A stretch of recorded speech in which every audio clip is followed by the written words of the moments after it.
እግሮን በማጠብ ልጀምር ፈልጌ ነበር። ስምኑን አልከኝ እግሮን ላጥቦት አስቤ ነበር። እግሮን አርካዬ ታጥቤያለሁኝ። ያኔን ታመጣጣባለው ያክብርልኝ ታጥቤያለሁ። ይበቃኛል። ያክብርልኝ ያክብርልኝ። ወይ የኔታ እንደው በረከት እንዳገኝ በረከቱ ታጥቤ አይደለ ገብቻለሁ። በረከቱ ጊዜ ተፈቀደ በረከቱን ያምጣልን እንጂ ምን ያደርጋል? ማተብማ አሁን ቅዝቃዜ ነው። እንትኑም ወደ ስራ አባቱን እንኳን ያጥባል እኮ ወደ ስራ ልገባ ይደለም ለነሱ ይደለም። ያክብርልኝ ያክብር ስለታጠብኩ ነው። ያክብርልኝ። ወይ ምን ነው አሁን ወደ ስራው ሰው ስራው ሆኖም እኮ እግር ያጥባል እንኳን አስፈልጎ ለበረከት የኔታዬ ደስ ያሎት ይፍቀዱልኝ። ደስ ያሎት ቢፈቅዱልኝ ደስ ዳማ ሰልታጠ ቆጥረው ነው እኔ ተታጠኩራ ከብራለሁ። እናቴ ያክብርልኝ ያክብርልኝ ያሳድግልኝ ያሪብቀልልኝ። ምን ነው ጭጣውን ስለታጠቁ አጥፈኛል። ያክብርልኝ ያሪቀድስልኝ ያሪገኝ የቴትና የኔታ እንትን የሚቀረጽ ስለሆነ ግዴታ መታጠብ ስላለበት ነው። እንታ ይጣው ግዴታ የሚባል ቃላት ተጠቅመን ግዴታ ነው እንዴ? በፈቃዳቸው ነው እንጂ የኔ አይ ግዴታ አይደለም። የኔታ ግዴታ አይደለም፣ ውዴታ ነው። እንደው ተወደዱ ነው ግዴታ አይናል ዝም ብሎ አንተማ ነው ለኔ ከበደኝ። አረ ችግር የለውም። በረከት እኮ አለው ለኛ እኮ ያቆ የለ እሱማ የተፈተነ አይደለ? ጌታችን አምላካችን ያሳየን ከመዙ ግበሩ አይደለም ያሉ ጌታ። ይሄንማ ታላቅ ስራ መሆኑ ለተጨሉ አይ ግሩም ነው። እንደው ጎበዝ ነኝ እኔ እግር ሳጥብ ለምድ ያለኝም እንጂ ጎበዝ ነኝ። ለምድ ሳይኖር እንዴት ነው ጎበዝ የምትሆን? ወይ ግሩም እቺጋ ይስተኝቺ። የት ነው የተወለዱት የኔታ? የተወለዱት የት ነው እርሱ? እኔ ጎንደር። ጎንደር የት? ጎንደር ደቡብ ጎንደር ብሎታል። ዛሬ ሞጃ ዝርጋ ሞጃ ይባላል። እሺ። ስማዳ ወረዳ። እሺ። ስማዳ ወረዳ ዛሬ ሞጃ ወረዳ ተብሏል፣ ተከፍሏል። ያ ዝርጋ ሞጃ ትልቅ ደብር አለች። ግራኝን የወጋች መካነ ቅዱሳን ባዝላ ማርያም ቤተ ማርያም ምስለኔ ናት። እዚያ ላይ የተወለድኩት። እንደው የቅኔ ትምህርት ቤት የአብነት ትምህርት ቤት ያለበት ሀገር ነው ወይስ አብነት ትምህርት ቤት የሞላበት ሀገር ነው? ታዲያስ የነበረ እዛ እስከ ዛሬማ። አሁንማ ተማርነው ወደዚህ ገባን። አሁን የለም ባዶ ሆኗል። ደብሩ ምን ይባል ነበር እዛ ያለው? ማን ደብሩ ምን ይባል ነበር? መካነ ቅዱሳን ባዝላ ማርያም። ይገርማል። እዛው ነው ያደጉት? እዚያው ተወልጄው እዚያው አደግኩ። እናት አባቶች ያሳደጉኝ እዚያው ትምህርት ጀመርኩኝ። ከዚህ ወዲያ ዳዊት ስማር ሳውቅ መውጣት ጀመርኩ ወደ ውጭ። በስንት አመትዎት ነው ትምህርት ቤት የገቡት? ትምህርት ያርጉት 5 አመት ነው እንደዚህ ነው ያስገቡኝ። በ5 አመት እንትን ባይታዊ ነበሩ ከጻለት የሚያስተምሩ እዚህ ያስገቡኝ። እሺ። ወዲያው እንደው ልጅነት ጥሩ ነው። አይኔንም ደህና ይዛኝ ይዘ እንደው ለቀም ሰል ደስ አላቸው። ወደዱኝ። እሺ። ወደዱኝ። የሚታያቸው አለሳቸው። እሺ። ወደዱኝ። ስንማር ወዲያው 3 አመት ነው እንደዚህ እንደተማርኩ ዳዊት ስጀምር ወላጆች ስራ ይስራ ብለው መጥተው እንውሰድ አሏቸው። አትውሰዱት፣ ማለሪያው ትምህርት ነው፣ እሱ ትምህርት ነው፣ ማለሪያው አትውሰዱ አሏቸው። ለአንተ እንዳሳደረህ ምን ማደሪያ ያለው ደግሞ ማደሪያ ምኑ ያሳድረዋል ብለው አይ ልጁን ገንዘብ አልከለከላችሁ ልጃችሁ ነው ብለው ዝም አሉ። ወሰዱኝ 3 አመት ያህል። ኧረ ብዙ ጊዜ እዚያው ከብት እየጠበቅኩ ከብት እየጠበቅኩ እንደው እየታዘዝኩ ደስ እላቸዋለሁኝ ስል አይኔን ታመምኩ። አደጋ ነገር መጥቶ አይኔን አመመኝ። በስንት አመትዎት? በ13 አመቴ። በ13 አመቴ አይኔን ታመምኩ። እናቶት በህይወት ነበሩ እስከዛ? የእርሶ እናት በህይወት ነበሩ እስከዛ? አዎ ኧረ ቅኔ ሁሉ ስትቀኝ ነበሩ እኮ። እሺ አይኖን ታመሙ? አዎ ስታመምባቸው በጸበል በጠንቋይ ሐኪም ይዘኝ የለም በጸበል በጠንቋይ ለፉ ፍየል እየሰጡ ለጠንቋዩ ጠንቋዩ ደግሞ ይድናል ነው የሚለው እንጂ አይሆንልንም አይሉም። እሺ ፍየል እየሰጡ ብል እየሰጡ ለፉ አቃታቸው። እሺ ሲያቅታቸው እናቴ እንግዲህ ስንቁን እያመላለስኩ አባ ጸጋዝ እንዲማር አሉ። እሺ አባቴ ምን አልኩሽ? እንደው ደግሞ ውሻ ቢበላው በእንትን ቢንገላታ ለእኛ ያስኮረን የለም እስታለን ድረስ እኛ እንያዘው እኛ ስንጠፋ እንዳሻው እኛ እስታለን ደግሞ የትምን ሰደበል። አይ ምን ዋናው ነገር መጨረሻው ትምህርት እንደነ መምህር እንደነ ስጠራራችና መምህራኖቹን አባ ነብሩ ማን ይባሉ አሉ እንደነሱ ሲመማር ነው ምሻል ይበለው ወስዳ እዚያ ይዛኝ ሄደች። እዚያ ባይተው ይዛ ስትል ሳቃሉና እኔማ ነግሬያችሁ አልነበረም ማደራው ለሱ ትምህርት እኔማ ነግሬያችሁ አልነበረም አሉ። እሺ ምኑን እዚያ ወዳ ምኑን ነው ነግሬያችሁ ነበር ያሉት? አትውሰዱት ማደሪያው ትምህርት ነው ብለው ነበረ። መጀመሪያ የታያቸው አለ እኮ ትምህርቱን አቋርጠው ስለወሰዱት ነው የታመሙት ማለት ነው። እኔ ምን አውቃለሁኝ እንዳለ ብዙ ቀጭ ነበር እንደ እግዚአብሔር እንትን አለ የእግዚአብሔር ትእዛዝ አለ። እንግዲህ አዳማ ማደሪያው ይሄን የመሆኑን አውቀው እሳቸው ትምህርት ነው ማደሪያው አትውሰዱት አሉ። ቢበለው ሰው እኔማ ብያችሁ አልነበረ አሉ። ከዚህ ወዳ ሳቅ እያሉ አስተማማሩኝ። ትንሽ ነፍስ አወቅኩ። እኔም ወጣሁ ወደ ውጭ አንዳንድ እያልኩኝ ወደ ውጭ ሀገር ነው ተዚያ ተደብሩ እየወጣሁ ወደ ሌላ ትምህርት ቤት ልኩ እዚሁ ኢትዮጵያ ውስጥ።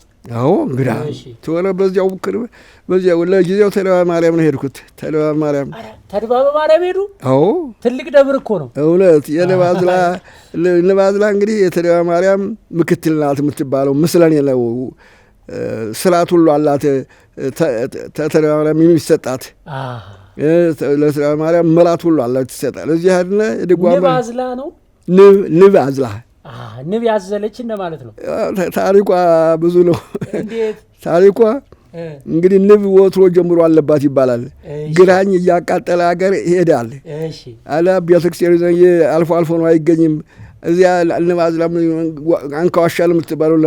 አንካዋሻ ታቦት ነው የምትባለው አሉ። አሁን ሊያቃጥል ሄዶ አምባጥራ የሚባል ተራራ አለ። እዚያ ሲደርስ የት ናት ሲል አሻግረው ያች ናት አሉት። በሉ በየት ወልደን ነው የምናቃጥላት ሲለ ያን ንቡ ተመስኪያን እንደው ግር ብሎ ሆዶ ሰፍሮበታል። ሰራዊቱ እስተፈረሱ እያበደ ገደል እሱ እንደምንም ብሎ በስታ አንድ ጎን ጥቂት ሰዎች ጋር ይተርፋል።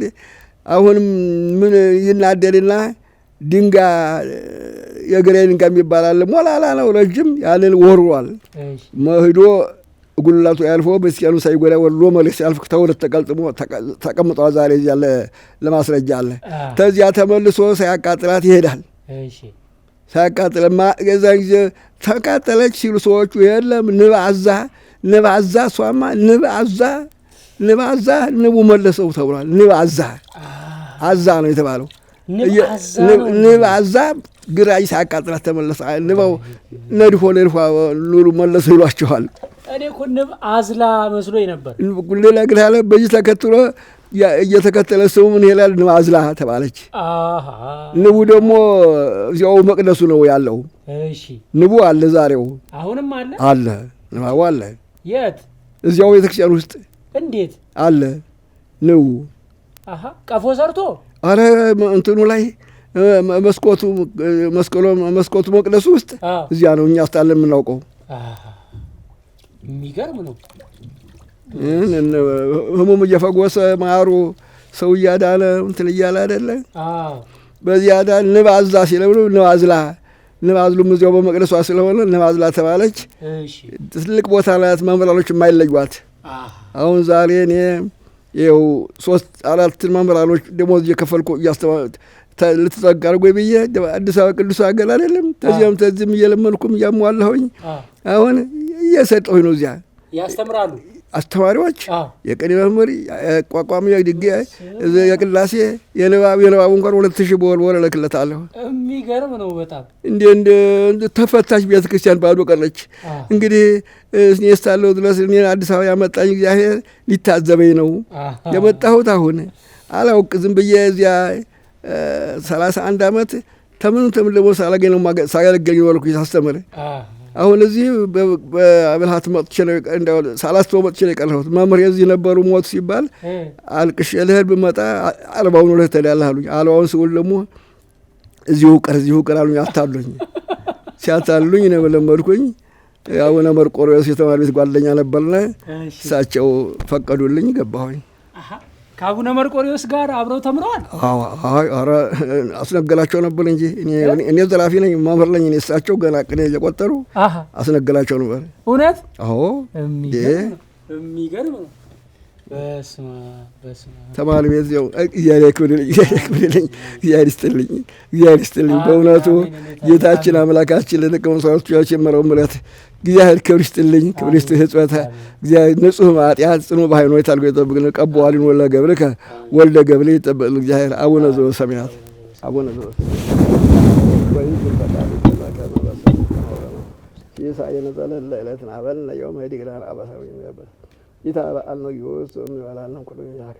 ይህቺ መንግስት አይሉ ስብሐት ለዓለመ ዓለም በሰላም ቅዱስ ገብርኤል ወእግዝእተ የማርያም ሰላም ሳሊ ወጽሪ ምሕረት አስጉረልሽ ኢየሱስ ክርስቶስ ከመ ይስረይ ለነ ማእሰረ ኃጢአት እግዚአብሔር ያክብርልኝ። ወይ ጉርሜው እንደውም ጥሩ ትምህርት ነው ለሚሰማው ለሚቀበለው ሰው የትምህርትን ጉድ ይኸውልህ አንተ እንደኛ በሰማሪ ሳትለፋ እግዚአብሔር ዝም ብሎ አስተማረህ ሰጠህ። እግዚአብሔር ስራ ብሎ መራህ። ልክ ነው። እኛ በከክ በበሽታ ትክክል። እናቴ እንኳን የሞተችብኝ በሽታ ታምሜ ተስቦ በሽታ እዚያ ላይ መጥተው እናቴ ስትሰማ መጣ አስታመመችኝ። አፍሳ ቤቷ ይዘኋል ወስደመችን እዚያ እሷ ታማ ሞተችብኝ። በዚያ ነው መረር የቀረሁት። ወይኔ ብዙ ችግር አለ በተማሪ ቤት። ተባረክናችሁ እግዚአብሔር ያክብርህ እርገኝ። አሜን አባቴ። መጀመሪያ የተማሩት ነገር ምንድነው? ከዚህ ከውዳሴ ማርያሙ ቀጥሎ አባ ጸጋ ግዛው ይባላሉ። ጸጋዬ ግዛው። እሺ። እሳቸው እንግዲህ ውዳሴ ማርያም መልከ ማርያም መለካዊ ይህንን ያስተማሩ እሳቸው ናቸው። እሺ። ከዚያ በኋላ የድጓ መምህር ዋዶ በርቦ ወልደ ትንሣኤ የሚባሉ ከእሳቸው ዜማ እንዲህ ማምር አልመቻለ ትምህርቱ የገጠር ተማሪው ማነስተኛ ነው። እሳቸውም ጉባኤው አልሰፋ አለ። ተነስተን በማርያም ገባሁ። ተለ ማርያም ውዳሴ ማርያም ጩኼ ጾመ ድጓ ያችን ተለ ማርያም መለየታ ገብረመን ይባሉ ነበር። ምስክር ጠጓቂ ነበሩ የሚደነቁ። ተሳቻችሁ ጾመ ድጓ ሞይ ኳከል ተመለስኩ ሀገሬ። አሁን ህጀ ደብረ ዕንቁ የምትባል ትል ገዳም አለች። መምህር ጌጡ ተሰማ ይባላሉ። የመጽሐፍ የቅኔ መምህር ከእሳቸው ገባሁ። ቆዩኝ። እዛ ተድባበ ማርያም ማለት ነው። እዛ ተድባበ ማርያም እያሉ ተሰለ ማርያም ወጥቼ አይ የሚደነቁ አባት ነበሩ ብለውኛል። ተድባበ ማርያም እያሉ የሚደነቁ አባት ነበሩ አሉኝ። ምን የሚገኝ የሚደነቁ አባት የሚደነቁ መምህሩ? አዎ። ለምንድን ነው የሚደነቁት? ድጓ ምስክር የቤተልሔሙ ምስክር ጓደኛ ናቸው ነው የሚባሉት።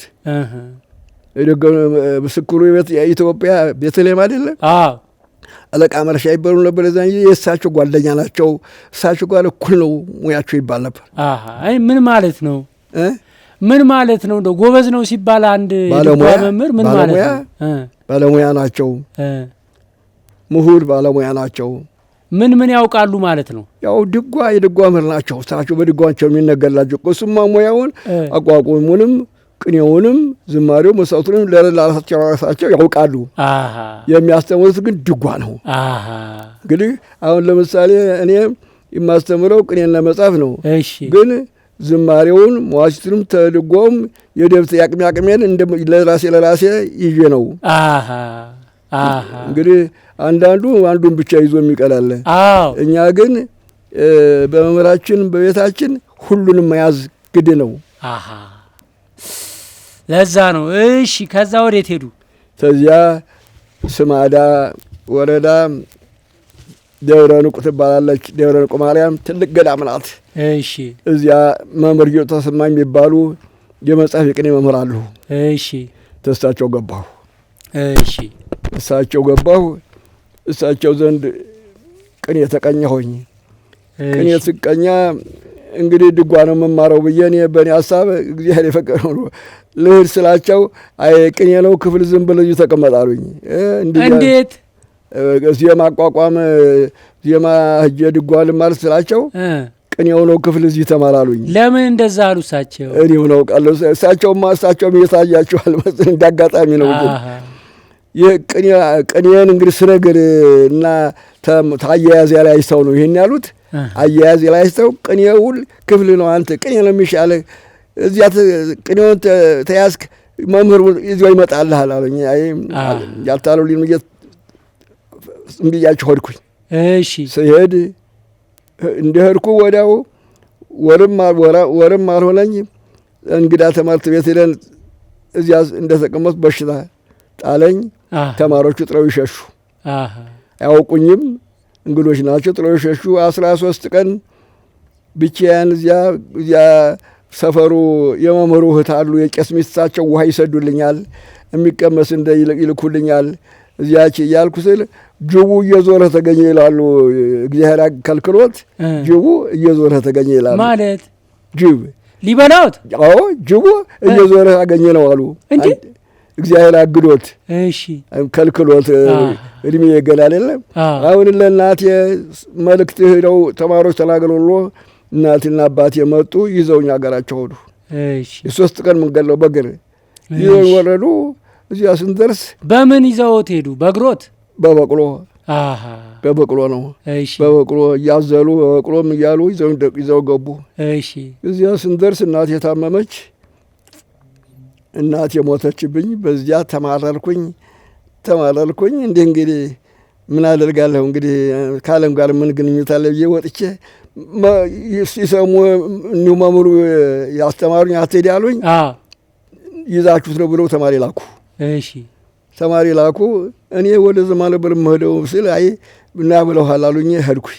እሺ ስሄድ አትሄድ እያልኩ ሄደህ ተጎዳህ በላሁንም እዚሁ ተማር አሉኝ። ከዚህ በኋላ ወዲያው ቅኔውን ማጠባብኩኝና መጻሕፍት ትምህርት ጀመርኩ። የኔታ እኚህ ቅኔኑና ተማሩ ያሉት መምህር ምኑ ህይወታቸው ምን አይነት ነው? መንፈሳዊ ህይወታቸው? የኔ መምህር ጌጡ ነው። መምህር ጌጡ የደብሩ ገዳም ነው። ሹሙ እሳቸው ነው አለቃው።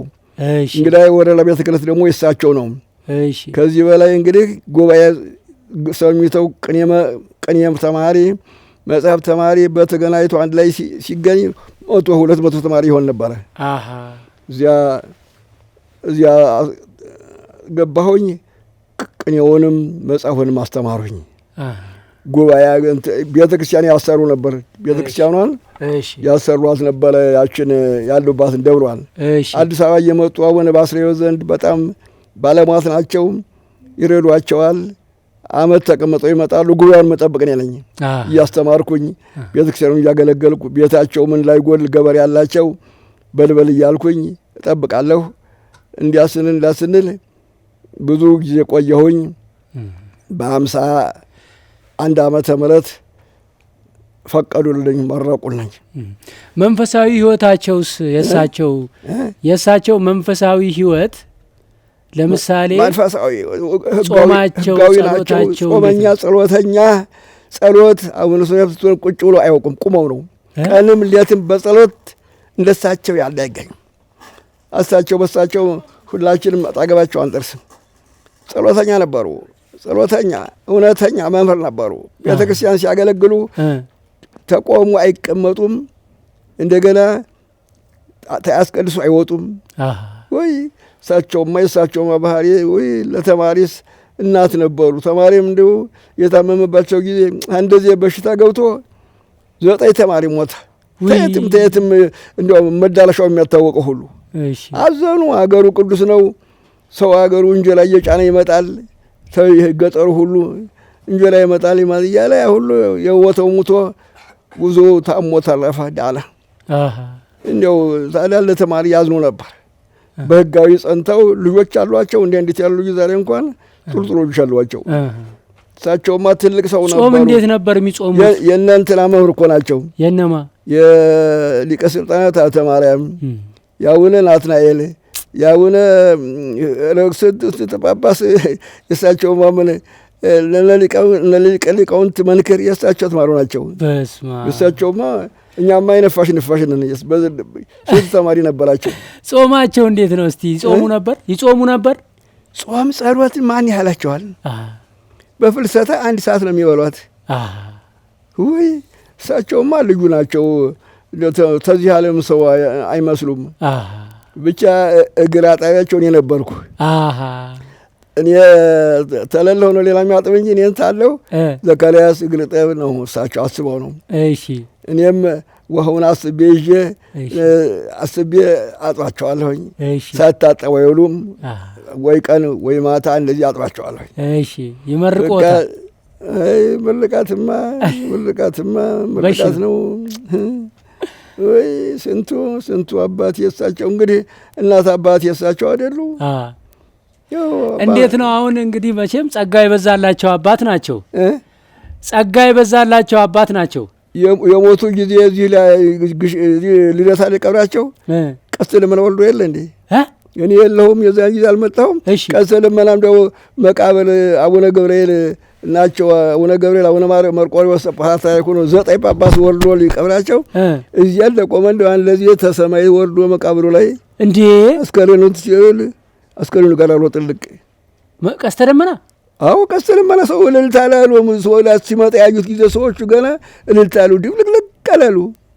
አንተ እዚያ ቀብሩ ሳጥኑን ተወደ ግሬ ያስቆን የነበርኩ ለአንድ ቄስ ባህሩ ይባል ነበር። በቀላ መጥቶ ሲወርድ እኔ እጄን እንዲህ አድርጎ መታኝ፣ እንደ ብትር መታኝ አለ።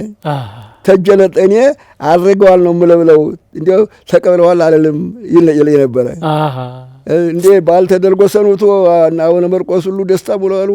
ለካ አባቶች አሉ ነው ብለው አቡነ መርቆስ ሁሉ ባል አድርገው ይላሉ። እንዴ እግዚአብሔር ይመስገን። እርስዎ ለምንድን ነው ያልተገኙት ቀብር? እኔማ አገር ቤት ነኝ። እሳቸው እዚህ ነበሩ? ስሞት እኮ ነው የመጣው። እዚህ እኮ ነው ቀብራቸው ልደታ። እሺ በህይወት እያሉ እንደው ለምሳሌ የታመመ ድኖላቸው እንደዚህ ወይ ታምር አድርገው ያውቃሉ እንዴ? በህይወታቸው ሳለ በጸሎታቸው ወይ በህይወታቸው ሳለ ለምን በጸሎት እንደው ነው እንጂ የተደረገ ብቻ በህይወታቸው እኔ 10 ዓመት ነው እሳቸው ጋር የተቀመጥኩኝ። አንድ ቀን ይህን አመመኝ ማለት አያውቁም። እመም የሚባል እንዲያው እኔን እግሬን ሆዴን ምን ይባል አያውቁም። እንደ ዝም ብሎ ሰው ሲታመም ተማሪ ምናምን ምን ኮልክ ተማሪው እንደና ታመመ ሲሏቸው ይገባሉ። አስችላቸውም ሄደው ምን ይቀሰቅሳል። ተለስ ምን ሆነ ምን አመመህ ይላሉ። አሞኝ ታመመማ ትሞታለህ። እሺ ተለስ እንጀራ ስጡት ይላሉ። እንጀራ ተበላ ምናምን ሆነ ትምህርት እንዳትማር ሰንፈ ነው እንጂ ይላሉ። ታመመማ አትሞትም ይቀልዳቸው የነበረ ነቲ እንደዚህ ነበሩ። በስንት ዓመታቸው ነው ያረፉት? 76 ዓመታቸው። 76 ዓመታቸው ታመው ነው ያረፉት? አዎ ታመሙ አሉ። አንድ 15 ቀን ያህል ታመሙ አሉ። አይ እኔ እንግዲህ አልተርፍም ገና በቁማቸው ሳሉ አሉ 3 ዓመት ነው 3 ወር 3 ቀን ናት ቀርታኛለች አሉ። ወደው ታመሙ። ታመሙ አሉ። አሁን እንደ ተቅማጥ እንዲህ ነው የሞከራቸው። አይ እንግዲህ አሁን ተክለ ሃይማኖት አባታችን ተክለ ሃይማኖትም ጻድቁ ተክለ ሃይማኖት ቅዱሳን ቆጣጥረው በዚህ በሽታ ነው ያረፉት፣ እንግዲህ አልተርፍም አሉ። ወደው በዚያችሁ ሞቱ፣ አረፉ። እንግዲህ በረከታቸው ይድረሰን ነው የሚባለው አይደል? በረከታቸው ይድረሰን ነው የሚባለው። እንዴት የእሳቸው በረከት ወይ እንዴት አሉ! ጠንቃራ አባት ነበሩ። እሳቸው ጋር 10 ዓመት ቆዩ እርሶ? አዎ። ምን ተማሩ እዛ? መጽሐፍ፣ ቅኔ። የቅኔ ሙያው ስንቱ ብዙ ባህሪ ያለው ቅኔ መጽሐፍ ይህንን ሁሉ ስለብል እንዲያ ደግሞ ያው ጉባኤያቸውን ጠባቂ ያደረጉኝ ነው። ትምህርቱ የእሳቸው አገልግሎት ነው ያቆየኝ። እዚህ አዲስ አበባ ይመጡና መንፈቅ ይቀመጣሉ፣ አመት ይቀመጣሉ፣ 3 ወር ይቀመጣሉ።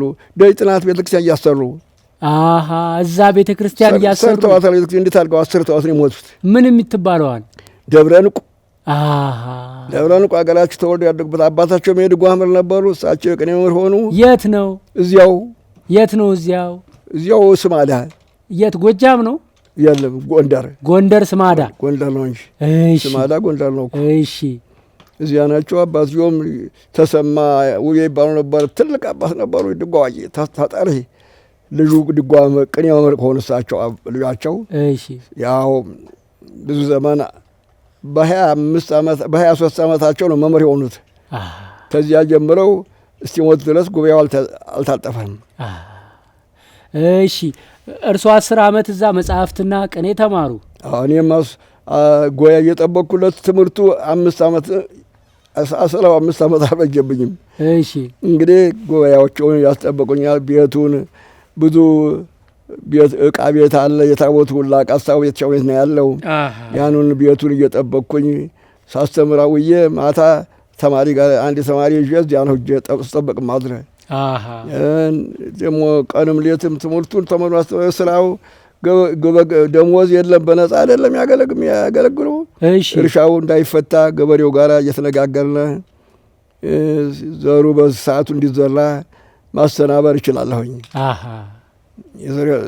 እርሻው እንዳይቀር ባረሙ ባጨላው ጊዜ እዚያው ሂጄ ነው ሳስተምርም ውለው እርሻው ተማሪ ይረዳ የለ ትንሽ ስራው እንዲሰራ እንደዛ እያልኩ ነው ምረዳ የነበረው። ተማሪው ያኔ ሲማር እየለመነ ነው ወይስ ምግብ ከየት ያመጣል? እየለመነ ነው። እየለመነው ሌላማ የለም። ለምሎም ያድል ነው። ሀገራችን ጥሩ አልነበር። አሁን ተለውጦ ተበላሸብን እንጂ አሁን ዛሬ ልመና የለም አሉ። ሰውም ደህይቷል። ሰውም የለ ተማሪውም ዛሬ አሁን ተማሪዎች አሁን በወረዳው በቀደም ላክልስ የሚቻለ እንዳቅሙ እንደረዳ ስለው 150 ተማሪ አለ ብሎ ላከልኝ። አሁን ለዚህ እርዳታውን እያሰባሰብኩኝ ነው። በዚያም በዚህም እስቲ እንደው የምትችሉን እያላችኋን የሚመናኑ ገላ እየተነጋገርኩ እያሰባሰብኩ እየሰደድኩ ነው። ምን ቀለብ ነው? አዎ ለልጆቹ ለተማሪዎቹ። የት? እዛው ደብረ እንቁ ነው? እዚያው ንባዝ ለማርያም የሚማሩትን እንግዲህ አየው። ንባዝላው ጋር ነው? አዎ ንባዝ ለማርያም። እሺ አሁን እንግዲህ አንድ ሀሳብ ነው ያደረብኝ። ቤተ ክርስቲያን እያየሁኝ በሕይወት የሁኝ ስትጠፋ ዝም ብዬ አላይም። የአቅሜን ልሞክርና ሲያቅተኝ ይቅር። ይሄ ነገር እንግዲህ የሚማረው ለኢትዮጵያ ነው እንጂ ለአንድ ለነባዝላ አይደለም። ለነባዝላ መርየታ አንድ አለ ይበቃት ነበረ። ግን የሚያስተምር መምህር ቢቀመጥ ያፈራል ብዙ ለቤተ ክርስቲያን። ይኸው ደብረ ንቁ የተማረው ነው ይህ ሁሉ አገር የሚያገለግለው በሚል በራሴ ሀሳብ ለኢትዮጵያ ቤተ ክርስቲያን ብዬ ነው ዛሬ ያንን ጉባኤ ያቋቋምኩት። ለዚያም እንዴት ተዘጋጅ በኢትዮጵያ አሁን የሁሉ አገልጋይ ውጭ አገር ተምሮ ነው የመጣው። እዚህ አይደለም የተማረው ጎንደር፣ ጎጃም ተማረው ነው። ይህ ዛሬ ጎጃምም እንትናም ጉባኤ ቀረ። ወለዚህ ተምሮ ለዚህ መምጣት ሆነ። ስለዚህ ቤታ እንዳትዘጋ ያለኝ አቅሜን እረዳለሁ ብዬ በደንብ አርጃ አሁን የአቅሜን እየፈለግኩ እየሰደድኩኝ ነው። አይዟችሁ እመጣላችኋለሁ። አሁን ደግሞ መንገዱ ተቆራረጠ። አምና ጨምሮ ቀረ እህድ ነበረ በመኪና እህድና እዚያው ደርሼ ተማሩን ማነቃቅቼ ህዝቡንም አትግቼ ተማሪ ሲለምን ተቀበሉት። መምህራኖቹን ተንከባከቡ። ወደፊት ቤተክርስቲያን እንዳትዘጋ ነው መታገል እያልኩ ነው የሚመጣው። አሁን ኮረና የመጣ ጊዜ አሁን ተማሪምን ወስጄ ተከልኩላቸው። እዚያውን ንባዝ ለማርያም ግቢው ተከየላቸው። አሁን በረከቱ ሁሉ ሰው ሁሉ በገድሉ እየተጠቀመ እየዳነ እንዲያው ደስታ ሙተናል እንዲያው ጥሩ አድርግልናል እያሉ ያመሰግናሉ። እንግዲህ እግዚአብሔር አሁን መሄድ አይቻልም። የለም መንገዱ ተሰባብሮ። ለምን? መንገዱ እንዲህ እንትን የሚባለው ይሄ ፋኖ የሚባለው አያስከድም አሉ። እየቀማ ያዘ መኪና ሁሉ እያቋረጣሉ። በአውሮፕላን አይደል ጎንደር የሚካሄድ? ጎንደር በአውሮፕላን አይደል የሚካሄደው? ባህር ዳር ድረስ ነው አውሮፕላኑ። እሺ ከዚህ ወደ መኪና ነው ነው። እሺ እዛ ደብረ እንቁ 10 ዓመት ተማሩ። አዎ ቆዩ እዛ። ከዛስ? ከዚያም በኋላ አገር ቤት ገባሁ። እሺ ወንበር ዘረጋሁኝ። እሺ ወንበር ዘረጋሁኝ። አባቴ ነበሩ ነፍሳቸውን ይማርና ሚስት ላገባሉ ብለው ይሄ እንግዲህ እዚህ አትቀመጥ እዚህ ሀገር ታሉኝ እጠፋለሁታለሁኝ። እናቴ ሞት እሳቴ ገብቶ እኔ እንግዲህ ተማሪ እየለመነ ያበላኛል መልኩሽን መኖር እንጂ አላገባም ብዬ አልኳቸው። ሰው ቤት ገብቼ ልጅ ታሳፍረኝ አሉኝ። አይ ይህን ስላሉ ይሄድልዎታለሁ እጠፋለሁ ስል ጊዜ ተወው እንግዳስ ብለው ዝም አሉ። ሁለተዚህ እንደዚህ ያሉ። አሁን እዚያው ማስተምርበት ቦታ ደግሞ ተንባዛ ከፍ ብዬ ደግ ነባዝላ ቆላው ላይ ናት። እሺ ደግ አለች ላይ ከተማው ዛሬ ከተማ ሆኗል። እዚያ ከተማው ተማሪ ያን ጊዜ ደግሞ ወባ ነበረች በረሃው። እሺ ወደ ለወባውን ፈላነ ደጋ ይዘው ይወጣናሉ ተማሪዎቹ። ለተማሪዎቹ ስር ወጣው ላይ እሺ እዚያ ተቀመጨ ስል ተማሪዎቹ የኔታ ሚስታግቡ በአርባፋች ተቀመጡ ያልፈልጓችሁ ስለብል እንደው አንዳንዱ ሰው እየመጡ የኔ ልጅ አግባ ይሉ ጀመሩ ነው። ለካ እንደው እንግዲህ የሚያስቀመጠኝ ነው ልጥፋ እንግዲህ ልጥፋ ያገለቅ ጨልሄድ እኔ ሐሳቤ እናቴ ሙታብዬ ሰዓቴ ገብቶ እንግዲህ ተመልሼ ወደ ዓለም እዚህ አልገባም እያልኩ ስል አጋጣሚ ዛሬ ይችን ያገባሁት ሕፃን ልጅ እዚህ ተቀምጦ ይችን አግባ ይለኝም አንድ ዲያቆን። እሺ ምን ያለ ባለየ ብዬ እንግዲህ እዚህ ላይ ተማሪ ቤት አለሁ። አሁን እዚህ እንግዲህ እዚህ ተማሪ ቤት ይሁ ደብረ ንቁስ አስተምር መምሬ አዲስ አበባ ሆነው በአብይ ጾም አንድ ባይታዊ መጣ። ማላውቀው ሽማግሌ ነው። እሺ መጣና እዚያ እንደው እንዳናውቅበት እንደው ዝንክልክል እያለገው ይላል። አሁን እንዲህ ልማር መጥቼ እንዲህ አድርጉልኝ እንዲህ በሉኝ እያለ እንደው ይለፈልፋል። አንድ ልጅ መጣና አንድ ተማሪ የኔታ አለኝ ይሄ ባይታዊ እኮ እኔ አይናው ግን አስማር አውቀዋለሁኝ አለ። እንዴት አልኩት። መጣ በተማሪ ቤታችን መጥቶ ተማሪውን አንተ ንግድ ክፍልህ ትምህርት አለ ንግድ ነው አሁን ሰሌን ሰርተ ብትነግድ ንግድ ማደራ ይሄ ነው አለው አለ። ተማሪዎቹ መንግስት ጤፍ ጭኖላችኋል ቤተሰቡን ይመጣላችኋል አላቸው ብሎን ጠፋ አለ። እሺ ያ ተማሪ አሞራ ገደል ሰሌን ቆርጦ መጣና ሰሌን ይተወቱ ጀመራል። እሺ ያን ሰሌን ሰርቶ ሲጨርስ ሙቶ በሰራው ሰሌን ተቀበለ አለ ተማሪው። በስመ አብ እንዴ በሰሌን ትቀብራለህ ያለው ትሞታለህ አዛውሮ ይልገረው አዛውሮ የሚናገሩት። እሺ ያ ሞት አለ። በሽታ ደግሞ ጤፍ ያለው በሽታ ነው ገብቷል ተማሪ ቤቱ ብትንትና አረገን እና ቀላል አይደለም አለኝ።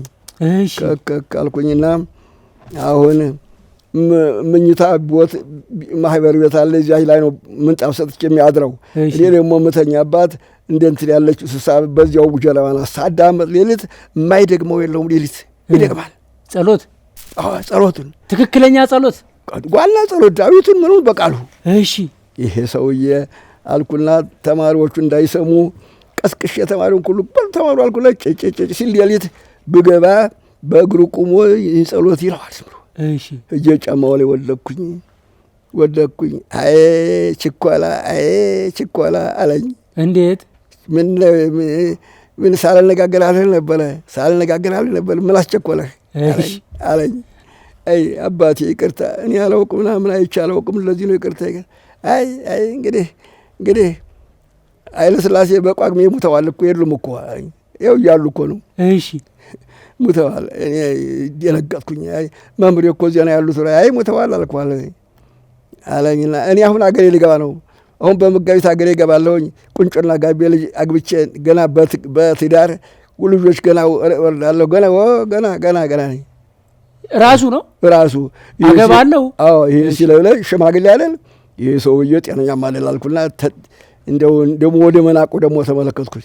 እሺ አይ እንግዲህ ልሰነብት ቡልያድር ነበረ እንግዲህ እንትን አለ ምልክት አኑሬልህ እሄዳለሁኝ አለኝ። እሺ ተመልሼ እኔም ወደ ቤት ጠዋት ስገባ በዚያ በሰጠሁት መንጣፍ ውስጥ እህል ድብልቅ ያለ እህል አጥፎ አስቀምጦ ሄዷል። በምን በምንጣፊቱ ልፍ አድርጎ ሄዷል። ሌሊት ምን አይነት እህል ነው ያስቀምጠው? ወጥቶ ሄዷል። ጠዋት እህሉን ስናይ እህል እዚያ ተገኝቶ እስቲ ቁጠረው ስንት እህል ነው ስል ጊዜ ሲቆጠር በቀሎ፣ ገብስ፣ ስንዴ፣ አተር፣ ባቄላ፣ ሽምብራ እንደዚህ ተቆጣጥሮ ወደ ሰባት አይነት እህል ተገኘ። እሺ በረከት ነው ይቺ ብዬ በግል አቆርቆሬ አስቀመጥኳት።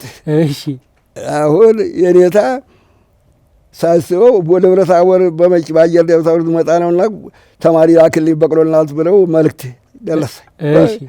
ለተማሪ ላኩኝ። መጡ። እንዲህ ሁሉ ባህታዊ መጥቶ እንዲህ ስላቸው አዳሳ ያው ምልክት ብሎ እንዲህ አድርጎ የሰጠውኝ ብቆጥሮ እንዲህ ሆነ አልኳቸው። ይሄን እህል የሚያበቅል ቦታ ትኖራለህ ማለቱ ነው ማለቱ ይሆናል አሉኝ የኔታ። አሁን ተማሪ አንድ የበቃል ተማሪ ነበረ ደግሞ ባህታዊ ሀረገወይን የሚባል እናቴ እሱ እኔ የተወጣሁኝ ነው። ሀረገወይን እንግዲህ በኋላ ነው እሱ የፈታል እንትን ስንለው ባህታዊ እንዲህ አድርጎ ይህን ያህል 7 አይነት እህል ቋጥሮ እንትሎ የኔታ እንዲህ አሉኝ አልኩት። አይ 7 ልጅ ትወልዳለህ ነው ያልወት አለኝ። ዋው እሺ ማለቱ ነው አለኝ። እሺ ያንን እንግዲህ ያ ባህታዊ ቁንጮና ጋሚ አገባለሁ ያለው አላወቅኩትም። እኔ በእሱ ነው የቆጠልኩት። ደግሞ በመጋቢት ነው አገር የሚገባው ብሎኝ ነበረ። ሳላስበው የኔ ተመጡ ብዬ ተየንታ ፈቃድ ፈቅጄ በመጋቢት አገር የገባሁ እርሶ እኔ ያው በተናገራት ቃል ገባሁ፣ በመጋቢት ገባሁኝ። እሺ አሁን ያው እንግዲህ ይህ ሲኖር ይችን ልጅ እንደዚህ ይችን ልጅ ያግቧት ባለጸጋዎች ናቸው። እኔ ደግሞ አይነ ስውር ደግሞ ሰው ሊሉኝ ነው። እነሱ ምን አልኳቸው? አይነ ስውር ነበሩ እንዴ ያኔ? አይ መቼም አይነ ደካማ ነው። እሺ ምን ሀብታም ናችሁ ሰዎቹ ሰው ይንቃሉ ብዬ ምን አልኳቸው? እንደው ብዬ አንዳንድ እያለው ነገሩ እንትን አለ። እግዚአብሔር ፈቃድ ይሆን እንዳልኩኝና ጸሎት ያዝኩ። እሺ ቤተክርስቲያኒቱ እያውናት እየሳምኩኝ 7 ቀን ብዬ ጾሬ በ7 ቀን ይቅርታ አይኔታ 7 ቀን ጸሎት ያዝኩ ሲሉ 7 ቀን ጸሎት ያዝኩ። እየጾሙ ነው ወይስ እንዴት ነው? እንግዲህ እየጾምኩ ኦራ እስከ ስንት ሰዓት እየጾምኩኝ እየሰገድኩኝ 7 ቀን ቤተክርስቲያን ሰላም እየገባሁኝ በ7ኛው ቀን እዚያው ደብር መምሬ በእውቀት የሚባሉ የደብሩ እንደ ዋና አባት ነበሩ አሉኝ። ያደረስኩባቸው ሞተው ሚስታቸው መንኩሰው 100 ዓመት ይሆናቸዋል ይባላል። ጠዋት በምርኩዝ መተው ስሞ ሲሉ ያቸዋለሁ እዚያ ቤተክርስቲያኑ። እሺ እሳቸውን እየደገፈች ይዛ ስትገባ ያየኋት በህልሜ ይቺ ልጅ። ምንድን ነው ሴትየይቱ ባለ ሕግ ናቸው፣ መነኩሴ ናቸው፣ እድሜ አባቸው ናቸው። አለም መደገፏ ምን ነው ይሄ ነገር አልገለጽልኝ መለገለጽልኝ አልኩና 7 ቀን ጨመርኩኝ ሱባኤውን። አዎ እሺ አዎ በሰባተኛው ቀን ቤተ ክርስቲያኑ እየተሰራ ቤተ ክርስቲያኑ እንትን የምንቆምበት አለ በውጭ እንትን እዚያ ተማሪዎቹ ጋራ ልጅቱ ያቺው ልጅ አብረን እናድራለን ይመስለኛል። እሺ አድረን ጧት ሲነጋ ውጤት ትላለች። ኧረ ይቺ ልጅ እዚህ ግቢ እንዲያስሸና ብዬ ብቅ ስል ወይራ አለ እዚህ ወስኪያኑ ተጠጉቶ እንትን ያለ እዚያ ቁጭ ስል ሽንት እዚያ ይሸላምላት ወደ ውጭ ነው እላታለሁ። ኧረ ሸንቼው አውቅቻለሁ አለችኝ። የዚህ ጊዜ አይ ሽንት እንግዲህ ልጅ ነው ፍጥረት ነው። ይቺ ልጅ እንግዲህ እንደውም ክርስቲያን ውስጥ ነው ልጆቹም ካህን ልጅ ነው የሚወለደው ብዬ ፈታሁት። እሺ ወዲያው እንግዲህ ሽማግሌ ላኩኝ። እሺ ሰጡኝ፣ ፈቀዱልኝ። ገና 8 ዓመቷ ነው። እሺ ስጠብቅ ወደ 12 ዓመት ተቀመጠ። በ12 ዓመቷ ያው በጋብቻ ስንጋባ ቁንጮና ጋሚ ሆን ያው ትዝ አለኝ። እዚያ ባህታዊ ቁንጮና ጋሚ ያገባል ያለው ያው ቁንጮና ጋሚ ያላት ያገባሁኝ። ቁንጮና ጋሚ ተሰርታ መጣች። ታዲያስ እድሜዋ ልጅ ናት። ገና ሕፃን ልጅ አለልኝ።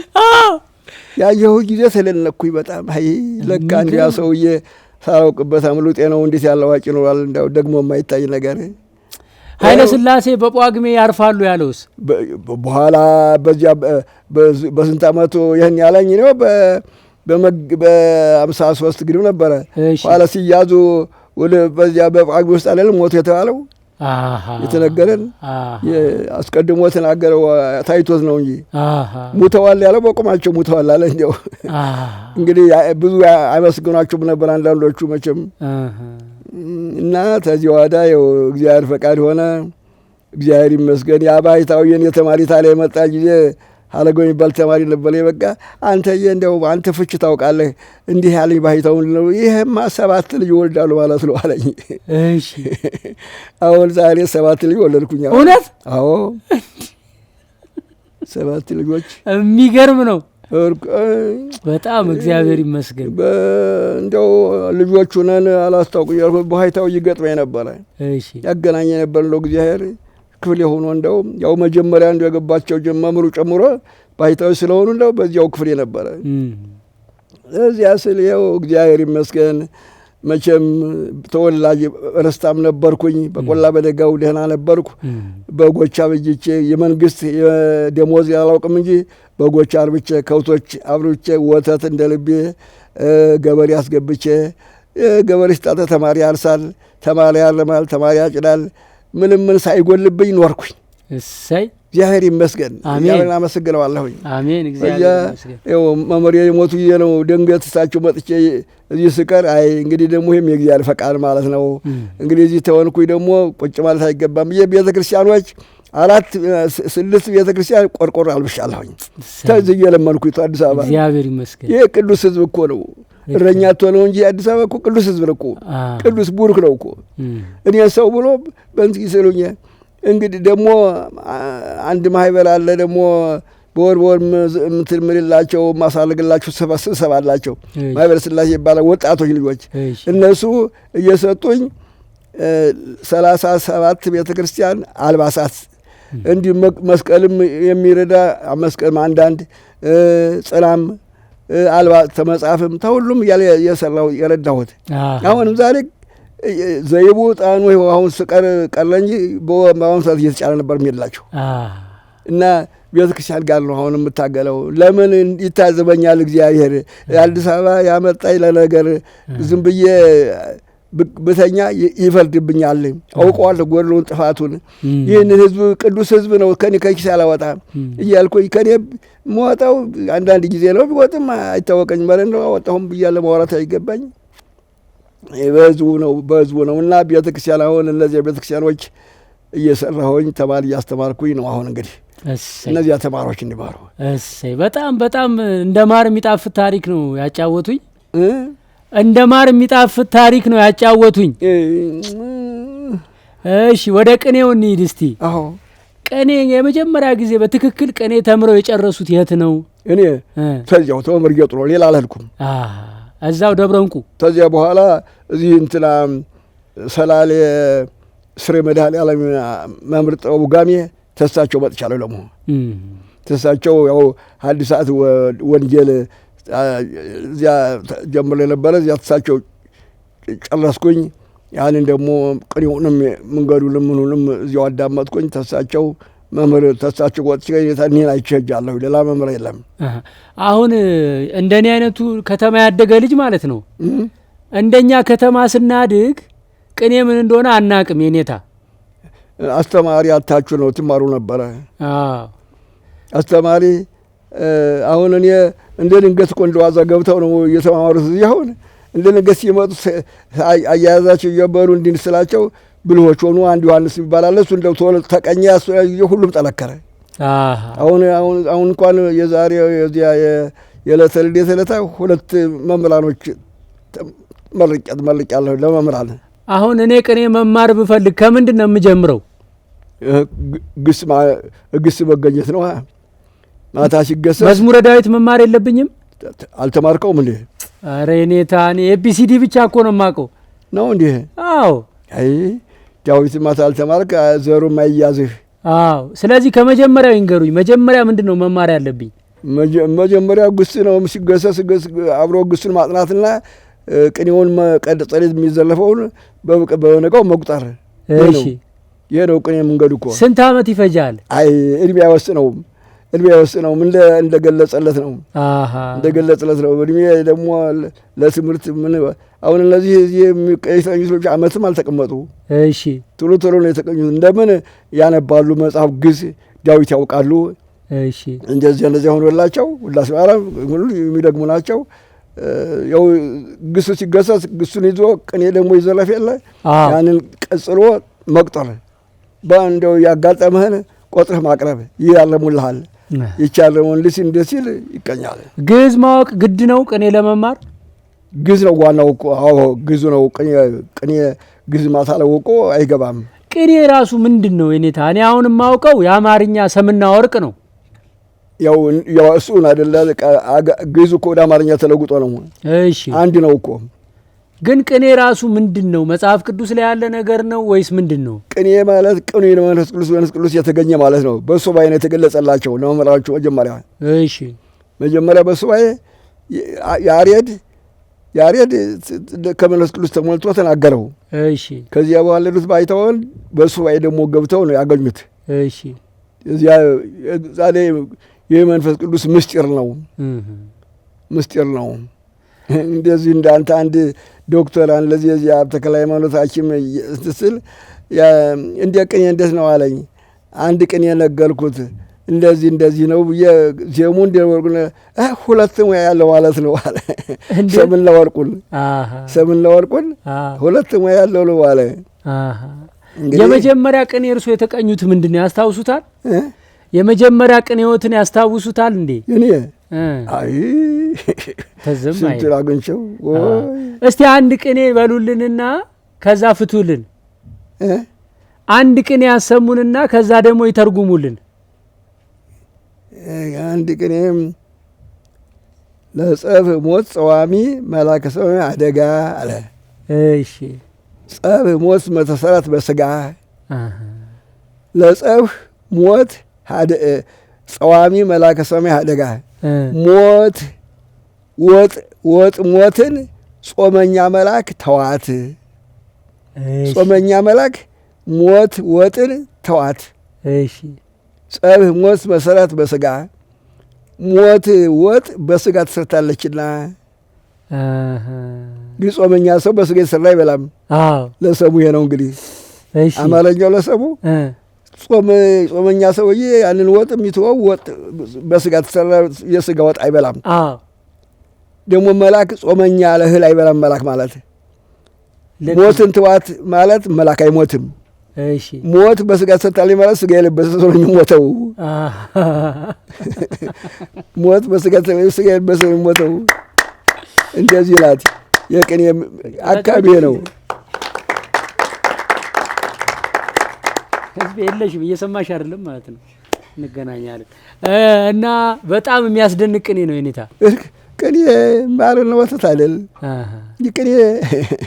ቅኔ ለመንፈስ ቅዱስ ቅኔ በመንፈስ ቅዱስ ያለው በመንፈስ ቅዱስ የተገለጸላቸው ምስጢር ነው። ለምን ይጠቅማል ቅኔ? ለእውቀትን ለማናቸውም ሰማዕት አንዱ መጽሐፍ ታውቀዋለህ ሲነበብ በግዙ ይሰማሃል።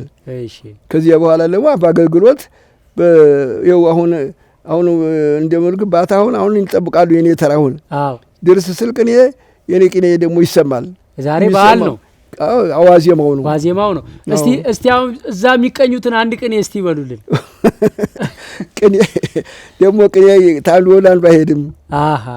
ወላድ ቅኔ አንድ ለዚህ የተባልከ አበቃ አይደገምም። የለም እንዴ ቅኔም አይደገምም። አዲስ ነው እንደሚፈጠረው በእለቱ በእለቱ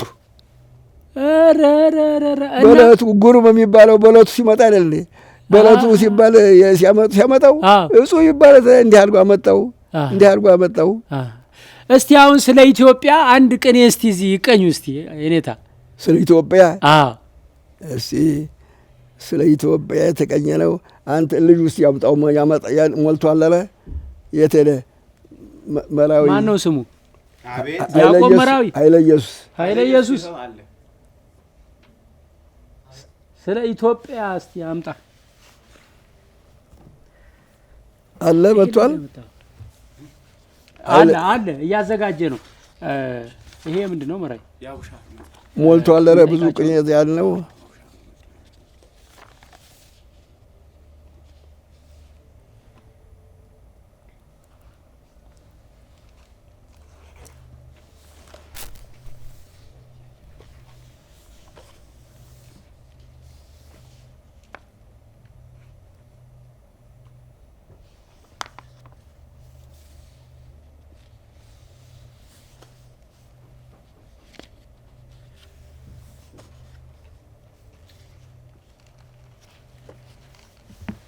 እስከዛ ሌላ አንድ የሚያውቁት ቅኔ እስቲ ደግሞ ልጨምርልህ። አዎ ገጽ ወልድ ምልዋ በረከት ወጸጋ።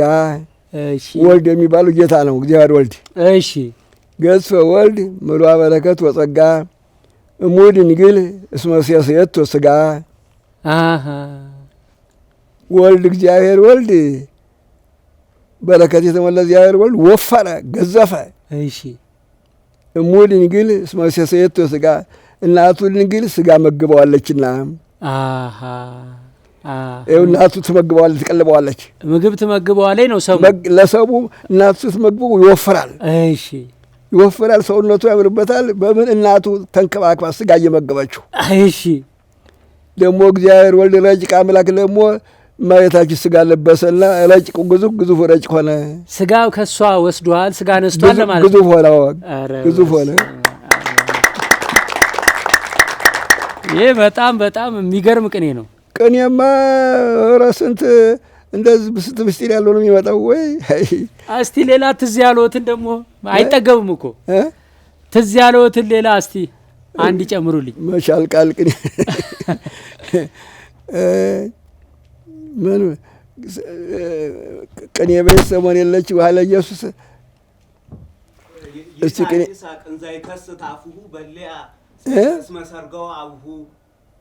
ማናት? ይስሐቅ ይላል። ይስሐቅ እሱ መራዊ እስቲ መራዊ አምለው በለው ይዘው የለም መራዊ እንዲሰሙ ይስሐቅ የሚለው ይዘው የለም። ይስሐቅ እንዘ ይከስት አፉሁ በሊአ ሰይፈ እስመ ሰርገው አቡሁ። ይስሐቅ እንዲህ ነው ያልከው። ይስሐቅ እንዘ ይከስት አፉሁ እሺ በሊአ ሰይፈ እስመ ሰርገው አቡሁ በሉት ድጋሚ እስቲ የኔታ ይኸው ለሰም እንግዲህ እሱ እንግዲህ ይስሐቅ መጀመሪያ በሉት። ይስሐቅ እንዘ ይከስት አፉሁ እሺ አቡሁ በሊአ ሰይፈ እስመ ሰርገው አቡሁ። እሺ ይህ እንግዲህ ጎያ ቃና ነው። እንግዲህ ይስሐቅ የሚባለው የአብርሃም ልጅ አለ አይደለም? አዎ እንግዲህ ይስሐቅ የአብርሃም ልጅ ይስሐቅ አፉን ከፍቶ ይስሐቅ አልከው። ሳቅ ነው። አዎ ይስሐቅ ደስ ይበለው። እሺ በሊአ ሰይፈ አባቱ ስለት ሰይፍ ሸልሞታልና ይስሐቅ በጣም የሚገርም ነው። ገባህ አይደል ወርቁ? አዎ እስቲ ለወርቁ እንዴት ነው? ኧረ በጣም የሚገርም ነው። ለወርቁ እንዴት ነው? እስቲ ተገባህ? እንግዲህ አባቱ ሰይፍ ሸልሞታል ማለት ሊሰዋው ተዘጋጅቷል ማለት ነው። ሰውቶት አዎ እና በሰይፍ አለ ነው ማለት ነው። አዎ ይኸውልህ እንደዚህ ነው። ኧረ በጣም የቅኔ መንገዱ ለዚህ ነው። መጽሐፍ ቅዱስ ተሐድሶ ረኪቦ ዘእንበለ እጽ ሰብ እስመ ዘይከውን አልቦ። ጠጋበልና ሌላ ቅኔ ደግሞ ይዞ መጥቷል። ተፈስሐ ሳዱቅ ዕፀ ተሐድሶ ረኪቦ ዘእንበለ እጽ ሰብ እስመ ዘይከውን አልቦ። ተፈስሐ ሳዱቅ ምንድን ነው? ተፈስሐ ሳዱቅ ዕፀ ተሐድሶ ረኪቦ ነው። ዘእንበሌው ለዕፅ ዘእንበለ እጽ ሰብ እስመ ዘይከውን አልቦ። ዘእንበለ እጽ ሰብአ እስመ ዘይከውን አልቦ። እሺ ይሄ ደግሞ በእመቤታችን አባት ነው። እሺ እመቤታችንን የወለደው ሳዶቅ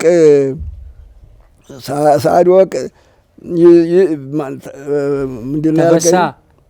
ተፈስሐ ሳዱቅ አይደለም፣ ተፈስሐ ሳዱቅ ነው ያልከው። እንደዛ ነው። ዕፀ ተዋሕዶ ረኪቦ፣ ዕፀ ተሐድሶ ረኪቦ ዘእንበለ እጽ ሰብአ እስመ ዘይከውን አልቦ ነው።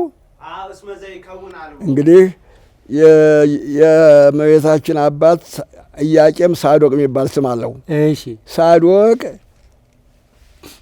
የመታደስ እንጨትን አግኝቶ ደስ አለው። የምን እንጨት? የመታደስ እንጨት አግኝቶ እጽ ማለት ነው። እጽ መድኃኒት ነው ማለት ነው። መላይት እጽ ደስ አለው። ያለ እጽ ሰው አይሆንምና እጽን በማግኘቱ ደስ አለው አለ። ደግሞ እጽ እመቤታችን ናት። አንቲ ውእቱ እጽ ይላታል። ትክክል። እመቤታችንን አግኝቶ ደስ አለው። በእመቤታችን ታደሰ፣ በእመቤታችን ደስ አለው ማለት ነው። ደግሞ እጅግ በጣም የሚደንቅ ነው። መጽሐፍ ቅዱሱን ነው ማለት ነው በቅኔ የሚናገሩት? አዎ እንደዚህ ነው። እንግዲህ የቃላት ውበት ሲራቀቅ ማለት ነው። አዎ እንደዚህ ነው። ሰምና ወርቅ ይባላል። የሚገርም ነው፣ የሚገርም ነው በጣም። ከዚህ ውጭም ደግሞ አሁን ከመጽሐፍ ቅዱስ ውጭም አንድ የቅኔ ተማሪ ሰርግ ላይ እንደዚህ ዝግጅቶች ላይ ይቀኛል አይደል? አዎ እንዴ በሰርግም በደስታም በለቅሶም በሞተው ሰው ይቀኙበታል። በለቅሶም አለ እንዴ? እንዴ ትልቅ ሰው መምህር እንደዚህ የሞተ ጊዜ ይደረግላቸዋል። ሊቃውንቶች ለማንም አይደረግም። ለታላላቅ ሊቃውንት ነው። አዎ እስቲ አንድ ቅኔ አስታውሱኝ ከዚህ ለቅሶ ላይ ሊቃውንት ሲሞቱ የሚባል ስንቱ አልፎ ወይ ምን ተፈልጎ አለ እንዲ አንተ ኃይለ ኢየሱስ በሙታን የተቀኘ ቅኔ የተደረገ ቅኔ ጎያ ቀን አይደረግም። ለሙቱ የሚደረገው ትላልቅ ቅኔ ነው። ስላሴ፣ ጣነ ሞገር፣ መወድስ የሚባለው ረዣዥም ነው የሚሆነው። ስንት አይነት ቅኔ ነው ያለው? አይነት ቅኔው የቅኔው አይነት ቁጥሩ አይታወቅም። በየአይነቱ ነው። ግን ዋናው ነገር ሰምና ወርቁ ነው። ማነው የቅኔ ዋናው ራሱ ቅኔ አዋቂ ማለት ሰምና ወርቅ ሲያውቅ ነው። ሰምና ወርቅ አዋቂ። አሁን ቅኔውን 10 ዓመት ከጨረሱ በኋላ ወንበር ዘርግተው ማስተማር ጀመሩ ማለት ነው። ከዚያማ ውስጥ ዛሬ ድረስ እያስተማሩ ነው። የመጽሐፍ ትምህርት ተምሬያለሁ ብለውኛል። እሳቸው ዝን የተማርኩ እዛው የኔታ ጌጡ ጋር። የኔታ ጌጡ መጽሐፍ ተምራሉ። መጽሐፍ ሲባል ብዙ አይነት መጽሐፍ ነው እኛ የምናውቀው ዓለም ላይ ያለን ሰው 81 መጽሐፍ አይደል? 80 አሃዱ መጽሐፍ ቅዱስ እሱ ነው። እሱ ግን በአንድምታ ነው የምንማረው። ማለት ምን ማለት ነው? በአንድምታ ማለት ትርጉሙ በአንድ ብቻ አይደለም። ትርጉሙ ምስጢሩ ብዙ ነው። በአንድ መጽሐፍ ቅዱስ በነጠላው ነው የሚተረጎመው። በአንድ ፍቼ ናት። እኛ አንድም እያልን እንደግመዋለን። እኛ አንድም እንዲሆነ አንድም እንዲህ አለ እያልን ብሉይንም ሐዲሱንም ነው የተማሩት። አዎ ሁለቱንም። እንግዲህ በመጠኑ ነው የተማርኩት። አብዝቼ ጨርሼ 80 አሐዱን አላልኩትም። በመጠኑ ያቅሜን ያህል ተምሬ ወጣሁኝ። አሁን 80 አሐዱ መማር ሲባል በቃላቸው ነው የሚይዙት። አዎ መጽሐፉ ዘሩ በመጽሐፉ ዘሩ አለ። ምስጢሩ ትርጉሙ በቃል ነው የሚያዝ። እሺ አሁን እስቲ አንድ ቃል ይንገሩኝና የመጽሐፍ ቅዱስ ቃል አንድምታውን ደግሞ እስቲ በደንብ ያስረዱኝ። አንድ ቃል እስቲ እንደው ምሳሌ እንዲሆነ እንዲገባኝ ነው። ቀነውን እደዌ ወእገሬ ቀነውን እደዌ ወእገሬ እጄን እግሬን ቸነከሩኝ አለ። የት አግኝተው ቸነከሩት ቢሉ ዳዊት ነው እንዲህ አለው። ያሳገኝ ብናገኝ እንቸነክረው ነበር ብለዋልና አለና አንድም ገነው ቀነው ደረዌ ጌታ አምላክ እጄን እግሬን ቸነከሩኝ አለ ኢየሱስ ክርስቶስ። አይሁድ ቸነክሩት ብሎ ያመጣል። እንግዲህ አንድምታ ለሰሙ ለዳዊት አድርጎ ለወርቆ ይየታል። እንደዚህ ነው የሚያመጣው። እንግዲህ ዳዊት ኢየሱስ ክርስቶስ ሳይወለድ ነው እጄና እግሬን ቸነከሩኝ አለው። ዳዊት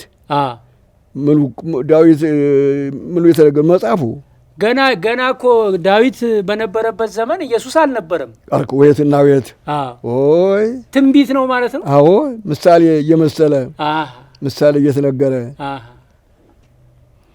ምሳሌ እያለጋ ለሚያወጣው እንደዚህ እንደ ቅኔው እኮ ነው። መጽሐፉም እንደ ቅኔው ነው። ስለሰም ለወርቅ እያደገመ ይሄዳል። አንድ ቃል እስከ ስንት ትርጉም ይኖረዋል በመጽሐፍ ቅዱስ? የመጽሐፍ ቅዱስ አንዱ ቃል ስንት ትርጉም ሊኖረው ይችላል? አንዳንዱ በነጠላው የሚሄድ አለ። አንዳንዱ ደግሞ 5 6 በአንድምታ የሚመጣ አለ። በሁለትም በሶስትም የሚሄድ አለ። እስቲ አንድ 5 ትርጉም ያለው ቃል ይንገሩ። ድንገት አይመጣም አይደል? አይገኝም። እጅም ነው። እስቲ የምታስታውሱት አለ? 5 አንድምታ ያለው ቃል የእግዚአብሔር ቃል የመጽሐፍ ቅዱስ ለማስታወስ። መጀመሪያ ቃል ነበረ፣ ቃል በእግዚአብሔር ዘንድ ነበረ ይላል ዮሐንስ ወንጌል አይደል? ዮሐንስ ነው ይላል። ዮሐንስ ነው። እሱ እንዴት ነው የሚፈታው? ቀዳሚው ቃል ከሁሉም የቀደመ እግዚአብሔር ቃል የተባለው ደግሞ ለወርቅ ጌታ ነው። እሺ እግዚአብሔር ቀዳሚ ቃል ተወቀደመ ቀዳሚ ቃል ጌታ ከዓለም ሳይፈጠር የነበረ ነው። ከሁሉም በፊት የነበረ ዓለም ሳይፈጠር የነበረ ዓለምን ፈጥሮ ያለ ነው። ዓለምን አሳልፎ የሚኖር ነው። ይህን ነው በዚህ ነው እየተረጎመ ሄደው። ትርጓሜው ከየት ነው የሚመጣው? አባቶች ተጠንቶ ነው ከሊቃውንት የቆየውን እኮ ነው የሚያስተምሩን። አባቶች ጽፈው ያስቀመጡት ነው። አዎ አባቶች እየተማሩ ተያይዞ እየተማረ የመጣውን መጀመሪያ የጻፉት እነማን ናቸው? ትርጉሙን ልያለሱም ዳዊት ነው ትርጓሜው ኢሳይያስ ከዚያማ ሊቃውንት በየጊዜው እየመጡ እነሱ ራሳቸውም በምስጢር የተናገሩትን ሊቃውንት በየጊዜው ይፈትቱታል። ሐዋርያት ትርጓሜ ጽፈዋል እንዴ? እንዴ እነሱ የጌታ ተማሪዎች አሉ። እነሱማ ምን ይቀላቸዋል? መልእክት የራሳቸው ስንቱ የጴጥሮስ መልእክት አለው፣ የጳውሎስ መልእክት አለው፣ የሁሉ የራሱ አለው አይደለ? የፊልሞና የምንም በገላትያ በእንትን እያለ ምንማ እነሱማ ምን ቀላቸዋል? በመልእክቱ ተገልጾላቸው። እሺ የኔታ ፈቀደንስ ይተርጉሙለት። ውዳሴ ማርያም ፈቀደን ከቶ ፈቀደማ መቅደሙ መች ያልቃል? ፈቀደን ብቻ እንትን ይበሉለት እኮ ፈቀደ ብትላውን መቅድም ወላስ ባለ መቅድም ነው እኮ ፈቀደ እግዚአ ግዞ ለአዳም መቅድሙን አልፈን ነው። አዎ መቅድሟን እንለፍና ብቻ ፈቀደን እናንሳት። ውዳሴ ማርያምማ በየዓመቱ ሲተረጎም አሰማ እንዴ? በስቻ ተሰማ የለም እንዴ? በፍልሰታ ውዳሴ ማርያም ሲተረጎም እሰማለሁ። እርሶም ይተረጉማሉ ሲባል ሰምቻለሁ። ረጋ በደንብ ነዋ። ወይ እስቲ አንድ አሰሙን ከውዳሴ ማርያም ትርጓሜ እንደው አጭር የሆነችውን እንትናን። እሺ ማርያም ንጽሕትን። እሺ ማርያም ንጽሕት ድንግል ወላዲተ አምላክ አምላክን የወለደች ቅድስት ድንግል ማርያም ንጽሕት ብርህት ናት። እሺ ማርያም ማይምት ሳሊተ ምሕረት የምትለምን የታመነች ድንግል ናት።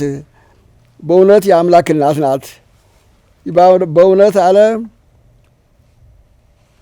ንስጥሮስ ሁለት ባለ ሁለት አካል ንስጥሮስ ነስጥሮስ ይትሰመይ እመ ክርስቶስ አላት ሰመይ አላት ትሰመይ ወላዲተ ሰብሯልና አለ። ይህስ እንደምን ነው ቢሉ ንስጥሮስ ሁለት ባለ ሁለት አካል እያለ ሲያስተምር ቄርሎስ ሰማው። እንዴት እንዲህ ብለህ ታስተምራለህ ብሎ ከለከለው። ተሱ ተነስቶ ተላያይ ግብጽ ታይታይ ግብጽ ሄዶ ያስተምር ጀመር። ወንድምን በአንድ ቀን ልቀኝበት አይገባም ብሎ ሊጠይቀው ቢሄድ እያስተማረ አገኘው። አታስተምር ብዬሽ አልነበረም ቢለው ለቤት ተስማምቶኛል እኔስ አስተምራለሁ አለው። እንግዳስ አንተ ላይ እንዳልታዘዝከኝ ለአንተ ማንደበት አይታዘዝ ብሎ አወገዘው። ምላሱ ክንድ ከንዝት ያልተጎልጉሎ ወጥቶ ወሞት እንዘ ያንብ ከመከር ይላል እንደ ከፋው አዛዝ እያለ ባተላም ቆርጧልና በእውነት የአምላክ እናት ናት። ድንግል ማርያም የታመነች ድንግል ናት። ያልታመኑ ደናግል አሉና እንደና አርጤምስ የምትባል አንዲት መልከ መልካም ባላላጋባን ብላ የምትኖር ድንግል ነበረች። ባላላጋባን ብላ በመልኳ ቀንታ ባልመቶ ሲለምናት ከቅርብ ሲለምናት ባለጸጋው ሲለምናት ለአንተ ለመልከ ጥፎ ነው እንዴት ለዋለች። መልከ መልካሙ ሲለምናት ለአንተ ላይ ደሃው ነው እያለ ዝም ብላ በድንግልና ትሆን ነበረ። አንድ ዲሜጥሮስ የሚባል ጠንቋይ ካህን ለአግባሽ አላት። ለባለጸጎቹ ያልሆነላቸው ለአንተ ለድሃው፣ ለመልከ መልካሞቹ ያልሆነላቸው ለአንተ ለመልከ ጥፉ ነው አለችው።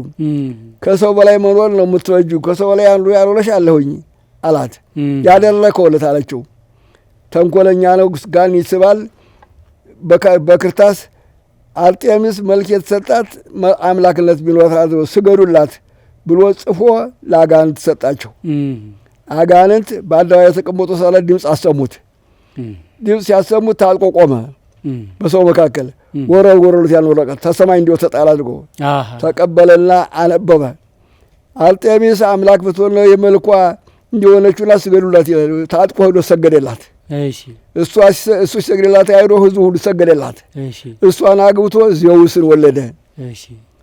ዜውስም አምላክ ወልደ አምላክ እየተባለ ነው። አምላክነቱ ኋላ በጊዜ ሞታቸው ነፍሳቸው በሲኦል በገሃነም ሲኖር አጋንንት በምታት አሳረግናቸው እያሉ በምታት እያሳዩቸው የኤፌሶን ሰዎች አምላኮች አልጎ ሲኖሩ ኑረዋልና በእውነት የታመነች ድንግል ማርያም ብቻ ናት። ማርያም ብቻ ናት። ሳሊተ ምሕረት ለሰው ምሕረት የምትለምን ሳሊ ለነ በክርስቶስ ወልድሽ ወደ ልጅ ወደ ወላጅሽ ወደ ጌታ ኢየሱስ ክርስቶስ ለምኝልን አማልጅን ኃጢአታችን ያስተሰርይልን ዘንድ የእናት ልመና አንገት ያስቀልስ ፊት ያስመልስ እንዲሉ ወያፍር ስፈታ ወይስበክ ስለታ እንዲል ሰአሊ ለነ ቅድስት ንጽሕት በድንግልና ስርጉት በቅድስና እንዲህ ካደረገው ከልጅ ከወላጅሽ ሀብቱን ጸጋውን ላነሳ ለመኝልን አይምሮውን ጾውን ቡላችሁ ሳይብን አሳድሪብን። አሜን። እንደዚህ እያለ ነው የሚሄደው። የበለጠ የያዛለ ታዲያ ይህ ብቻ አይደለም። ይቺ በትንሿ ብዬ ነው። አዎ አሳጥረው ነው የነገሩን። ግን በጣም በጣም በጣም ማር የሆነ ደስ የሚል ታሪክ ነው። እሺ የኔታ አቡሻህርም ተምረዋል አይደል? አዎ። የት ነው የተማሩ? እሳቸው ዝም መምህር ጌጡ እንዴ። እሺ ሌላ አጓሳክሩንማ በደንብ አድርገው። ምንድን ነው አቡሻህር የኔታ? እውቀት አዝማናትን ባላት የመጀመሪያ የተገለጸለት ለዲሜጥሮስ ነው የተገለጸለት። እሺ እንግዲህ ዲሜጥሮስ የመጀመሪያ ሲገለጽለት ዲሜጥሮስ ንጹሕ ድንግል ነው። ግን ከዚያ በፊት የነበሩ ሰዎች ጾሙም ባላቱም እየተፋለሰባቸው አብይ ጾምንም እሁድም ሰኞም ይገባ ነበረ ብቻ ቀን እንትን እያሉ አሁን እሱ እየተፋለሰባቸው ጾሟት ሲሉ በእሱ ጊዜ ሱባኤ ገባ። የሐምሌ የመስከረም የወርጊስ ሱባኤ ገብቶ እስከ ጥቅምት ሚካኤል ተገለጸለት። ምን ሆነ? አብይ ጾም፣ ጾመ ነነዌ፣ ጾመ ሐዋርያት ከሰኞ እንዳይወጣ፣ ርግበት ታሙስ እንዳይወጣ፣ ርክበ ካህናት ከረቡዕ፣ ስቅለት ከዓርብ፣ ትንሣኤ ጰራቅሊጦስ ሆሳዕና ይሄ ተውህድ እንዳይወጣ ተገለጸለት። ይህን ወስዶ ይህንን መዝግቦ በዓለም በተለዋ ይኸው እንዲህ ብሎ ተገልጾልኛል። እንግዲህ እንኩ የወጥቶላችሁ በዓለም ላከው። ዓለም ተቀብሎ አስተማረው። መምህራኖቹ እየተቀበሉ አስተማሩት። እዚያ ሲወረድ እኛ ዘንድ ደረሰ። ስለዚህ በዋናነት ቀን አቆጣጠር ነው ማለት ነው። ዲሜጥሮስ ነው ለዲሜጥሮስ በሱባኤ የተገለጸለት።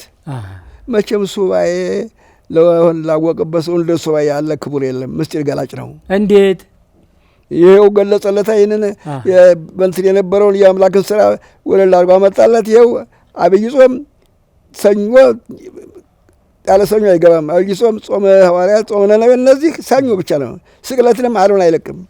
ትንሣኤም እሁድም እንትንም እሁድን አይለቅም። በሱ ተወሰነለት፣ ተገለጸለት። በጣም ረቂቅ ምስጢር ነው። የሱ ደግሞ ረቂቅ ምስጢር። ሱባኤ ሲሉ አባታችን አሁን አንድ ሰው ለችግሩ ለጨነቀው ነገር መልስ ማግኘት ከፈለገና ሱባኤ ልግባ ቢል ምንድን ነው የሚያደርገው? ሱባኤ ላይ ምንድን ነው የሚደረገው? ጸሎት፣ ጾም ሰዓት እንትን ሌሊትም ቀንም ጸሎት፣ ሌሊትም ቀንም ጸሎት ሲጸልይ ብዙ ነገር አሁን መነኮሳቶች አሁን ንጹሕ ሆነው የሚኖሩት ጸሎት ታዘወተሩ ነው። ጸሎተኛ ከሆኑ ፍትወተ ሁሉ ይርቀላቸዋል፣ እንቅልፍም ይጠፋላቸዋል። ጸሎታቸውም ሰዓቱን ይጠብቁ ይመጣል። እንግዲህ መብል መጠጥ ከወደዱ ጾሙን ሰዓቱን ታልጠበቁ ሁሉም አይሸነፍላቸውም። አሁን በጾም ተተወደሉ ፍትወት ሁሉ ይጠፋል። እንግዲህ ጾምና ጸሎት መሳሪያ ነው፣ ትልቅ መሳሪያ ነው። የማናቸውም ነገር መሳሪያነቱ አጥቆ ለሚሰው አጥንቶ ለሚይዘው በንጽህና ጠብቆ ከመብልም በመጠኑ እየተበላ ነው። ሱባኤ ሲባል እሱን ነው አሁን ማወቅ የፈለግኩት። ሱባኤ ሲባል የምትበላህት እንደውም ጥሬ ነው የሚወሩት። ዋና ሱባኤ ሲያደርጉ ጥሬው ብቻ ጥሬይቱን እንኳን በመጠኗ ሳትበዛ ጥሬ እየቆረጠሙ ውሃ እየጠጡ በቀን አንዴ። አዎ በቀን አንዴ ያችን በመጠኗ አረ እንዲች አድርገው እንደው ሱባኤው ጠብቅ ሱባኤ ነው። እስከ ስንት ሰዓት ቢጾም ነው መልካም? ምን ጾም ሰዓት ምን ሰዓት አለው ደግሞ የዚህ ሱባኤ ምን ሰዓት አለው? በ9 ሰዓት ቢያንስ 9 ሰዓት በቀላ በማታ በ12 መቅመስ ሌላ እኮ አይቀምሱም። በ12 ሰዓት እየቀመሱ ከዚህ በኋላ አይቀምሱም። በቀን አንዴ ማለት ነው። አዎ። ስግደትማ እንደቻሉ ስግደት እንደቻለ መስገድ መቶ ስግደትም ቢሆን በሰዓቱ መስገድ። ፍትወተ ስጋ ሁሉ የሚያደክመው ፍትወት ነው፣ ስግዶት ነው። ስግደት ጥሩ ጸሎት ነው።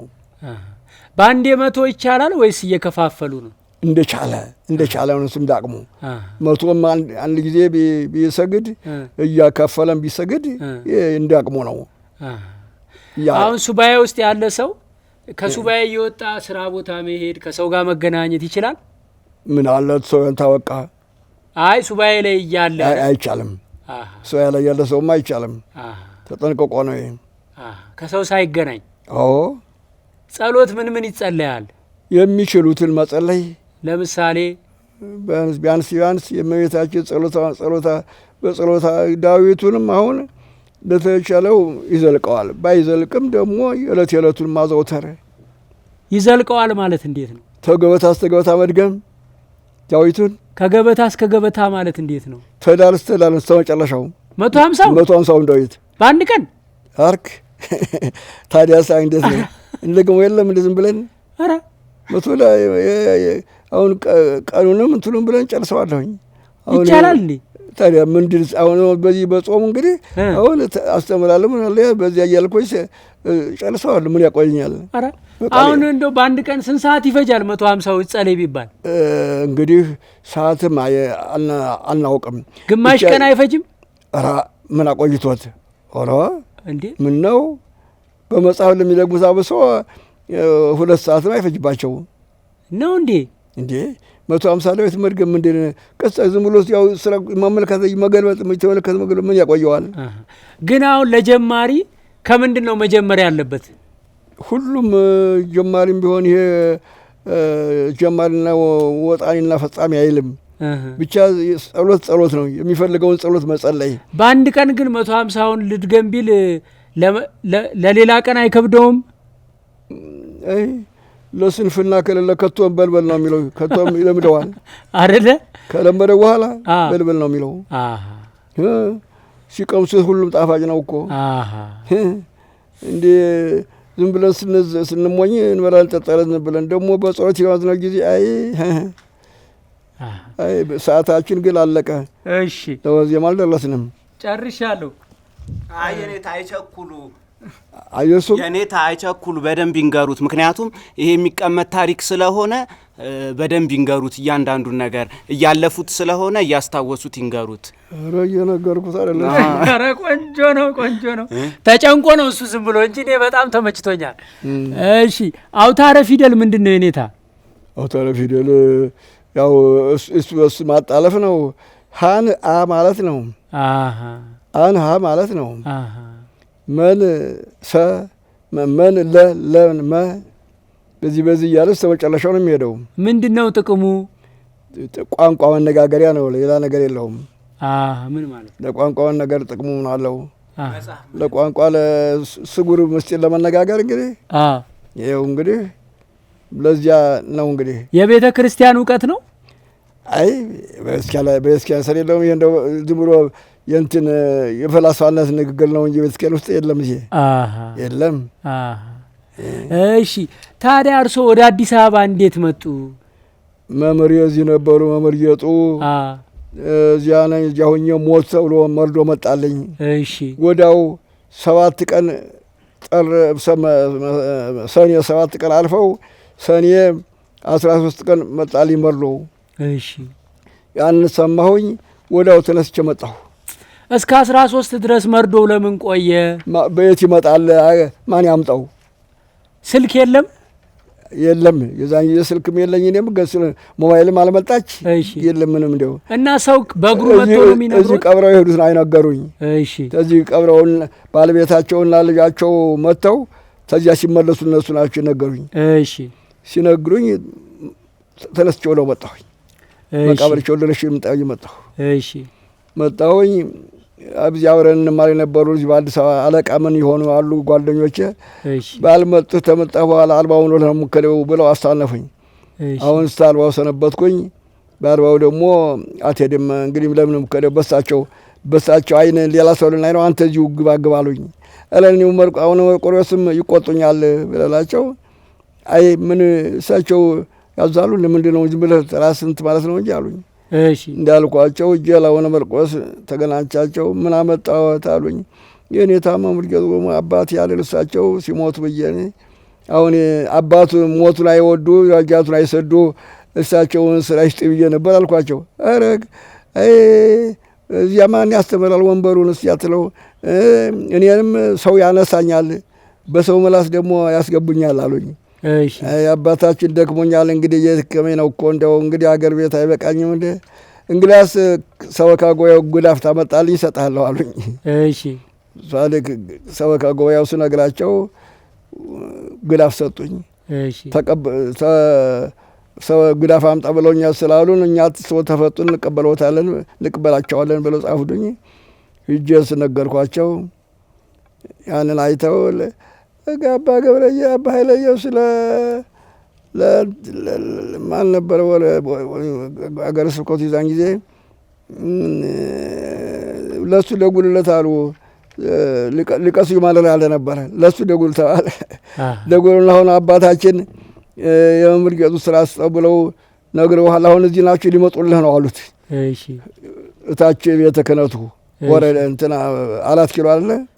እዚያ ስወርድ ቆርቆሮ ከፈቱልኝ። ምንድን ነው አሉኝ። መምህር ዘካርያስ ማን ነው ሰው መምህር ዘካርያስ ይባላለሁኝ። አላስ አንድ ነው ቅኔ መምህር እሱ ሆነ አሁን የተደወለልኝ። አዎ በሉ እንግዲህ ሰድለውታለሁኝ እዚያው ዳግመኛ እንዳይለክፉ እዚያው ሆኖ ይጠብቁ ብሎ መሳፈሪያ 100 ብር ሰጥተው ሄድ አሉኝ። ወዴት? ወደ ልደታ ወረድ አሉኝ። እሺ መሳፈሪያ በዚህ ተዋለህ ሄድ እዚያው ሰድልሃለሁ ልደታ እዚያው ጠብቅ አሉኝ። እሺ እኔም ስንፍና አይሆንልኝ በቀጠሮ ገን ለሰኞ ነበር። ሰኞ መልጄ መጣሁኝ። እዚያው ልሰድሎት ለምን መጡ አሉኝ። አይ አይጎዳኝም እኮ አልኩኝ። ጽፈው ሰጡኝ። ገባሁኝ። ከዚህ ወዳ ያን እድሜዎት ስንት ይሆናል? ኧረ ገና ወደ 50 ውስጥ ነበርኩኝ መሰለኝ። እንዴ አሁን ስንት አመት ሆኖ? አሁንማ 92 አከበርኩ። አሁን ወደፊት 93ኛ ልጅ አለሁኝ አሁን። እቴ እግዚአብሔር ይመስገን፣ በእውነት እግዚአብሔር ይመስገን።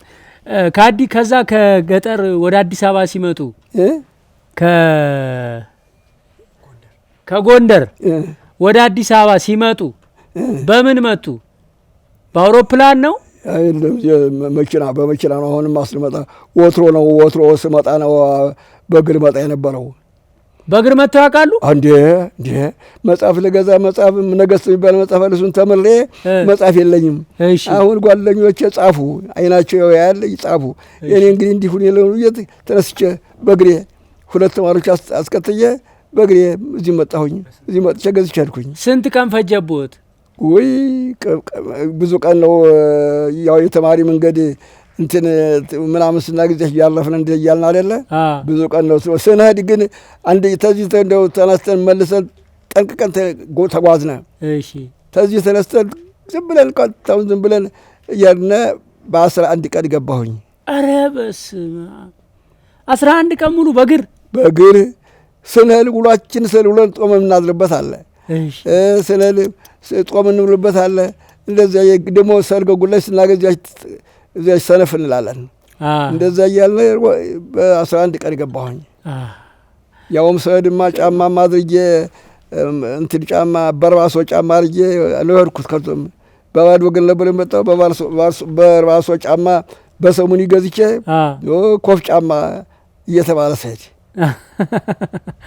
በጣም ጥሩ ጫማ ተብሎ ይህንን እንትኑ በርባሶ ጫማ ያንን የጎማ እሱን አድርጌ ሰላሌ አካባቢ ያልከው ምንድን ነው? ከዚህ ጋር ተያዘው ጥንክርና አለኝ። ኧረ ከዛ የለም ተንገላቶ ማደግ ያበረታል። በስንት ዓመተ ምህረት ነው በእግር መጣው ያሉኝ? የኔታ ምርጌጡ ጉባኤ ሳለሁኝ አይደለ በ49 እዚሁ እንትና አልጋዋ ማነው ልዑል መኮንን ሲሞት እዚህ ነበርኩኝ። እኔ እዚህ ነበርኩኝ ቀብረው እያለሁ ስላሴ። እውነት ጃንሆይን አይተዋቸዋላ? ያው አይኔ ያመለከተ ማስ አለቆ እንጂ አይም እንዴ አይኖት አይም እንዴ በመጠኑ ነው። ሩቅ አይመለከት። ደካማ ነው። ሰላሌ አካባቢ ምንድን ነው የገጠመዎት? ሰላሌ መስል መጣ እንትና ደረስነ ጓጽዮን ከተማው ወንዝ ማርያም ስላቸው እዚያ ሊስጥህ አሉን። እኛን በአገራችን አናውቀውም። ሲለምን አይ የለኝም አትቁም ወይም ይዘው ይወሰጣሉ ተለላቸው። የለኝም ተማሪ አትቁም ነው የሚሉት። እዚህ ታዲያ እዚህ አይርስ አይሉኝም። ሳቃችን መጣ። እነሱ ጀመረ እዚያም ብንለምን እንደዚሁ ዘብል ምን ያለ ቀለኛ ሀገር ነው አለና ባቄላችን ቆልተን እንትና ጓጽር ቤተክርስቲያን ብንሄድ ዘበኛው አትግቡ አለ። ውጭ አደር። በነጋው እንግዲህ እንትን በገጠሩ ንባልና ገጠሩ በእንተስ ማለማለም እንጀሩ አለች። እኛን ነው አሁን እንጀራ ነው ምን ለምነው ምን ትለምላለህ ይላሉ። እንግዲህ ያ ስለምን አገራችን ምንድነው ምን ለምነው ይላሉ። ጥጥ እንደሆነ ጥጥ፣ እንጀራ እንደሆነ እንጀራ። ጥጥ ምንድነው? ጥጥ አላል የለመነ የምንሸጠው የሚሸጥ። እሺ አለ በዚህ ለምደንም እንጀሩ ስትልበ እንጀራ ነው ያላችሁ በዚህ አሁን እንጀራ ነው እንጀሩ ደግማ አሁን እንጀራ ነው እኛ ለሞም ኋላ ወጣች አለች። ደሞ ለምን እንደዚያው እንጀሩ ደሞ ምን በዳዳ ገረ ይባላል። እዚያ አደረስንና አደርነት ካህናቶቹ ቆንጠሮች ናቸው። ደብረ ተቀበል አማርኛ ይችላሉ። አለ እንዴት ነው አለ ላብገሎን ምን ሆናችሁ ምን ለምን እንዳሉን ምንድን ልመና እኮ አያውቅም ጋላ ነው ይባላል። እዛን ጊዜ ይሄ ጋላ ገር እኮ አያውቅም ልመና አያውቅም እኮ ስንለም ደግሞ እንጅሩ አሉን እንጂ አለ። እንጅሩ ማለት የለም ማለት ነው። በጓላ በጋላ እንጅሩ አለ ሲባል እንግዲህ እንዴት ነው አልናቸው። ሲለምን እንዴት ነው እንጀራ ስንላቸው ጊዜ ቡዴና ሀብኒ ነው ይባለው አሉ። ቡዴና አስከኒ ቡዴና አስከኒ እንደዚህ ነው ማለት አሉን። ያቺን ያዝነዘ በእንት ስማላ ምንልና ቡዴና አስከኒ እንላለን። ይሰጡ ጀመር። አዎ ፈርሶ ጠላ ደግሞ ፈርሶ ነው ይባለው አሉ። ፈርሶ አስከኒ ፈርሶ ለመቼም ለማንበር ነው አያ። አዎ እንደዚህ ነበረ። አቤት ይገርማል። መንገድ ግን አሁን 11 ቀን ሌሊትም ቀንም ስትጓዙ ችግር የለውም? ምንም አደጋ ገጥሟችሁ አያውቅም? ምን ድካምም አለ የሚተናኮል የለም? አይ ደህና ነበር። ለዛን ጊዜ እኮ ድንቅ ነው። አይ ግን እኔ እንደው ጠለጥል ነበር ስንሄድ ስመጣም መጽሐፉ መግዣ ብር ልጅ ነበረ እየጠላጠርኩኝ ኋላ ጎጃም ስትደርስ ብሩን ድንጋ ብር ነበረ። የዛን ጊዜ ድንጋ ብር ነበረ። ምን በአገራችን እንግዲህ ድንጋ ብር አለ።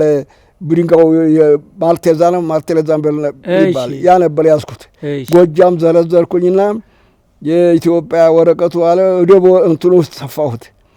ኮፈዳው ምን ነበር ኮፈዳ አላለም እንትን አለው የተለጎመ ልጉማቱ ተርትሬዝ ያውስጥ ከትቼ ተለጎመልሽ ሰፋሁት። እሺ በቃ እዚህ ዋላ ኮፈዳውን እዚያ ሰቅለን እኛ ቁጭ ነው ባዶ ኮፈዳ። ደህና በዚያ ገባንም ጠላ ይቀባንም የለም። እንደዛ ያለ ሽፍታ ምናምን ገጥሞታ አያውቅም? የለም እግዚአብሔር ይመስገን የለም። እንደዚህ እንደዚያ መጽሐፉን ስንሄድ ብዙ መጽሐፍ ገዝቼ ነበር። ጳውሎስን ገዝቼ ነበር። ያንንም ይዘን ስንሄድ እንደው የዛን ጊዜ ፈርቼ ነበር። አዳ እግዚአብሔር እየጠበቀን ይዤ ገባሁኝ። እሰይ እግዚአብሔር ይመስገን።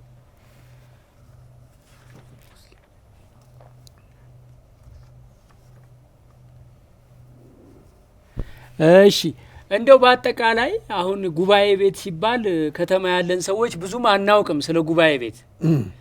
ጉባኤ ቤት ምንድን ነው? ለቤተ ክርስቲያን ያለው ጥቅምስ ምንድን ነው? ጉባኤ ማለት ስብሰባት ትምህርት የሚማርበት ጉባኤ አዲሳት የሚያስተምር አለች። ጉባኤ ብሉይ ጉባኤ ይባላል። ሁሉንም ማስተማር ነው። ጉባኤ ማለት እንግዲህ ሰብስቦ ማስተማር ነው። የጉባኤ ትርጓሜው ሌላ የለውም። ማስተማሩ እኮ በጣም ቀላል አይደለም እኮ ያደክማል። አንድ ሰው መምህር ለመባል በኢትዮጵያ ኦርቶዶክስ ተዋሕዶ ቤተ ክርስቲያን መምህር ለመባል ምን መማር አለበት? ስንት ዓመት መማር አለበት? እድሜ አይወስነውም። እንደ ትጋቱና እንደ ስጦታው ነው። እድሜ አይወስነውም። እንደ ትጋቱና እንደ እግዚአብሔር ደግሞ እንደፈለገ ነው እንጂ በዚህ ያህል አይባልም። መቼም ትምህርት ለመማር መጀመሪያ ቅኔ ማሞቅ። ቅኔ ያላወቀ ሰው መማር ድክመት ነው፣ ልፋት። እውቀት በዶ ቅኔ ተተማለ ሁሉም አያስቸግረውም። ለሁሉም ትምህርት መክፈቻው ቅኔ ነው። እንደ ቅኔ ያለ ትምህርት ጠቃሚ የለም። አሁን እንደምልህ አሁን ተድጓውም ተዝማሬ መዋሥዕቱም የዕለት ዕለት የሚባለውን ያን ሁሉ አውቃለሁኝ። መዋሥዕቱንም ምን በቅኔው ነው እንጂ የሚሰማኝ በዚህ ያለው ነገር ምን ባዶ ነው።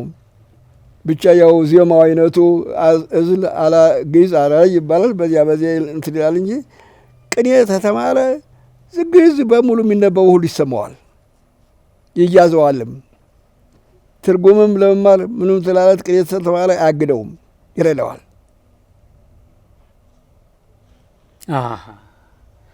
በአጠቃላይ መጽሐፍት የሚባለው ምንድን ነው? የመጽሐፍ ትምህርት የሚባሉት ምን ናቸው? እየነገሩ ሰማለ አንዱ መጽሐፍ ትርጉማቸውን በአንድምታ መማር። እሺ፣ ከዛስ? ይሄ ነው መጽሐፍ አዋቂ ማለት። መነኮሳት ሊቃውንት የሚባለውስ አሉ? አዎ፣ እነዚያ ሁሉ እኮ ተጨምረው ነው 81 የሚባለው። አይ 81 ላይ የሉም እነዚያ 81 ብሉያትና አዲሳት ናቸው። እሺ፣ ሊቃውንት ደግሞ ራሱን ችሎ ነው። እሺ፣ ሊቃውንትና መነኮሳት ራሱን ችሎ ነው። እሺ፣ እነ ማሌሳቅ እነ መጽሐፈ መነኮሳት እነዚህ እነ ፍትሐ ነገሥት እነ ሶኔዶስ እነዚህ ወደ ሊቃውንት ናቸው። እንደው በትንሹ 10 ዓመት አይፈጁም እነዚህ? እንግዲህ አየህ ተመምህሩም ጠንካራ መምህር አለ፣ ተማሪውም ራሱ ጥንክርና አለው። ጠንክሮ ሁሉም ተተማረ 10 ዓመት ምን ያቆየዋል?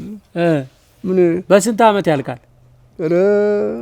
እንደ ስጦታው ነው መቼም። እንግዲህ በጣም ጠንክሮ ቢማር አንድ ሰው ተምሮ ጠንክሮ ተተማረ ምን 10 ዓመት ድረስ ምን ያቆየዋል? በአንድ ዓመት 2 3 መጽሐፍ ያጥናው የለም እንዴ? እውነት ያውም አያቆየው እንዴ? አሁን ብሉያትና አዲሳት አንድ ሰው ቀኑን ሙሉ ቢማር ብሉያትና አዲሳት በአንድ ዓመት በ2 ዓመት ይደርሰዋል? በ2 3 ዓመት አይጨርሰውም። ለመጨረስ መቼም በአንድ ዓመት 2 3ቱን ይዘዋል። 2 3ቱ ማለት ምዕራፍ ነው ወይስ መጽሐፉ? መጽሐፉ። እሺ፣ ለምሳሌ አሁን እንግዲህ መጀመሪያው ኦሪት ነው። እሺ፣ ኦሪትን፣ ነገሥትን፣ እነዚህን ኢሳይያስን እነዚህን 3ቱን በአንድ ዓመት ለመያዝ ይችላል። እሺ፣ ከዚያ ደግሞ ጠረጥር ያሉት ነው ደግሞ 5 6ቱን ያውቃል። ይረዳዋል። ደግሞ እኮ እውቀቱ ላይ ሲሄድ የሚገናኝበት ላይ ይረዳዋል።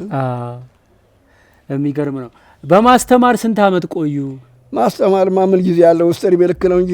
እርስዎ 60 ዓመት አይሆንም ሲያስተምሩ? እኔ ተጀመርኩ ያስተማርኩ ነው። በ51 ጀምሬ ለማስተማር አላቋረጥኩም። አስተምራለሁ። ዛሬም አሉ ተማሪዎች 67 ዓመት እንግዲህ እያስተማሩ ነው ይሆናል። የሚገርም ነው። እሺ፣ አሁን ቅኔ ነው የሚያስተምሩት? ቅኔም መጽሐፍ የሚማረውን የማውቃቸው መጽሐፎች ያስተምራለሁኝ። የሚደንቅ ነው። እግዚአብሔር ይመስገን። የኔታ ስለ አቡሻህር በደንብ ይንገሩት። በደንብ አላብራሩለትም። ምን ቀረው ማለት ስለ ምህዋረ ከዋክብት ምስጢረ ሰማይን እንደሚገልጽ እነዚህን በደንብ ያስረዱት። የንታ ምን ዋናው መጽሐፍ ስለሚቀረጽ በደንብ ያስረዱት። እርሱ ይኸው ነው። አንተ የኔታዬ አቡሻህሩ ለቀን መቁጠሪያ ብቻ ነው የሚያገለግለው? አቡሻህሩ ለቀን መቁጠሪያ ብቻ ነው የሚያገለግለው? ሌላም የሚያደርጉት ይኖራሉ፣ እኛ እናደርገውም እንጂ ወደ ሌላም የሚያበረክቱት አሏቸው። የሚወስዱት አወሻክሩ ብዙ ምስጢር ያሳያል ይሉታል። እኛ እንግዲህ ወደዚህ ያለውን አንፈልገውም። ክልክል ነው። ያው ክልክል ነው። መምህራችን የሚዋግዙ የነበረው ዋናው ይሄ ነበረ። ይኸው እንግዲህ ተማሪ ብዙ ነገር ሲበደል ብዙ ያደርጋል ይባል ነበረ። እሳቸው ቀጠው አንድ ልብ የሚባል ምን የሚባል ተማሪ እንዳትማሩ እንዳታውቁ እያሉ ማታ ያወግዙ ነበር። አሁን ተማሪ ሲበደል እሳት ያቃጥላል፣ አንድ ልብ ይሰዳል ይባላል። እሳቸው ተማሪ እንዲሄን አያውቅም፣ ያወግዙ ነበር። እሺ፣ ከየኔታ ጌጡ ሌላ እርሶ የተማሩበት ቦታ አለ?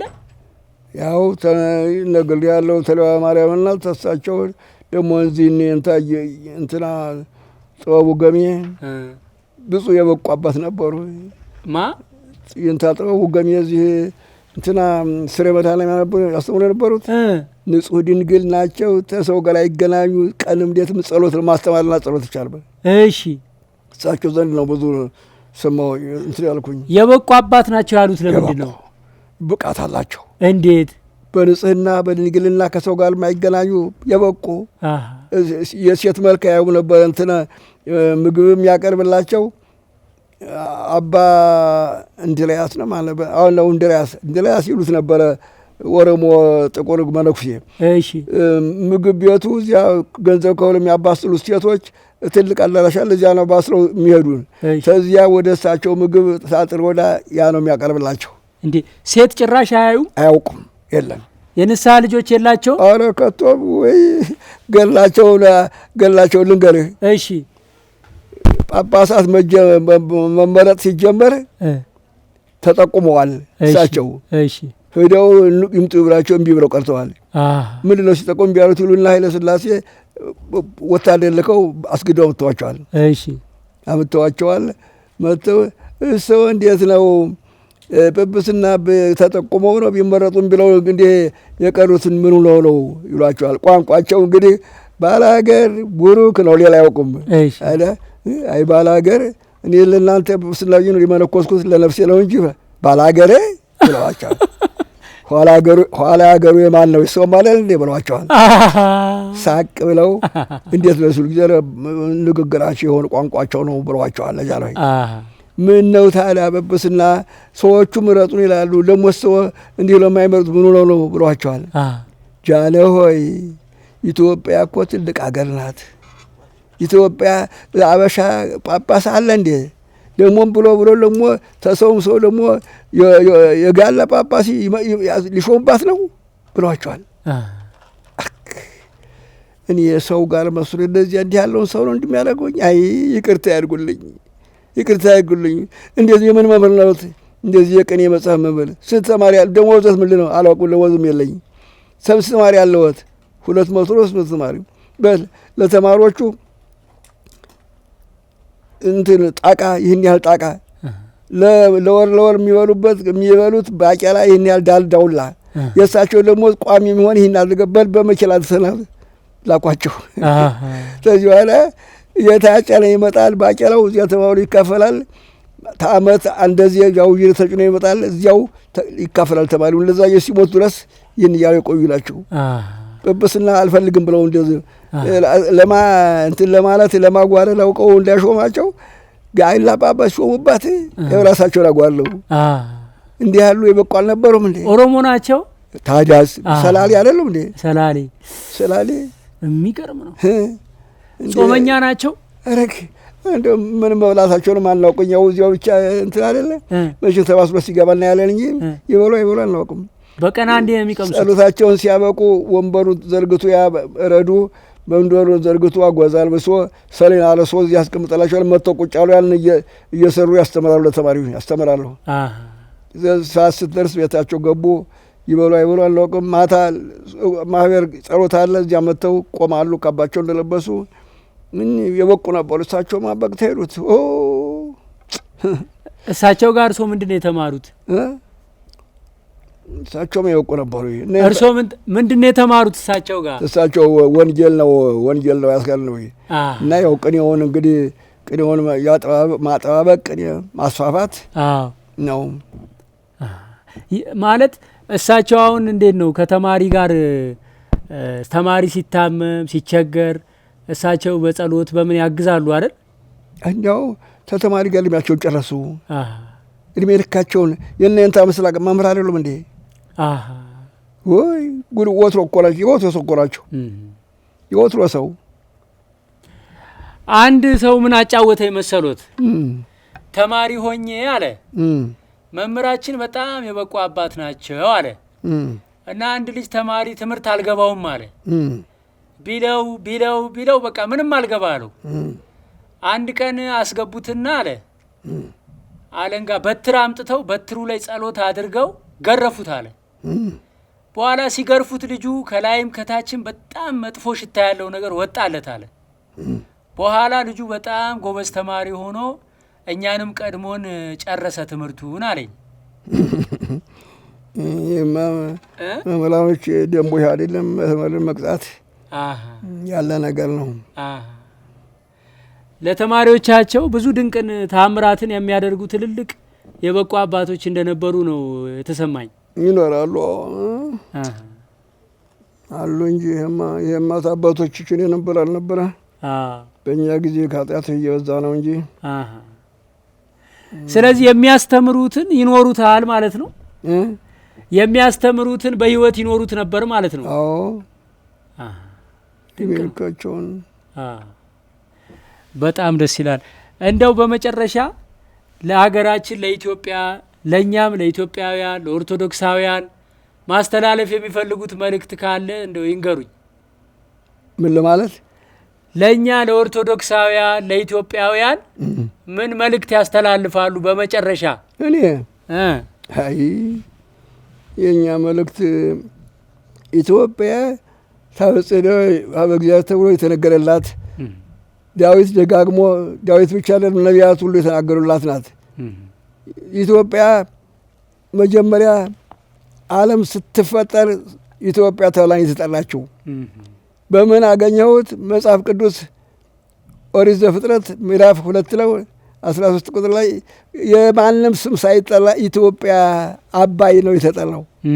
አባይና ኢትዮጵያ ታላቅነቷ ኢትዮጵያ አባይ ተሷ ተነስቶ ዓለምን ሲያረካ መኖሩ ውለታዋ ሳይታወቅለት መለስ ነፍሱን ይማርና ግድብ ብሎ ቢያስቆመው ይኸው ያለው ሁሉ ተንጫጫ ባለበት ታላቅነቱ መሰከለላት። እንደዚህ ያለችው ሀገር እነ ተክለ ሃይማኖትን የወለደች እነ አቡነ ሀብተ ማርያምን የወለደች እነ ያሬድን የወለደች እነ አባ ጊዮርጊስ ዘጋስጫን የወለደች ኢትዮጵያ ተመሳሳይ ሀገር የሌላት ተዋሕዶ ሃይማኖትን አጥብቃ ጠብቃ የኖረች ውሸት የማይታወቅባት እውነት የተለገለባት ትልቅ ሀገራችን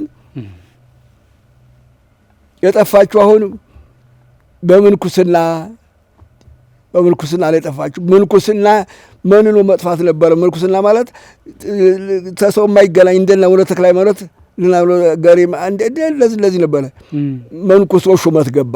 በዚህ ሞታች እንግዲህ መነኮሰው ለሹመት ሆነ። ልቅና ለማግኘት በብስዳ ለማግኘት ፍላጎቱ ይህ ሆነ።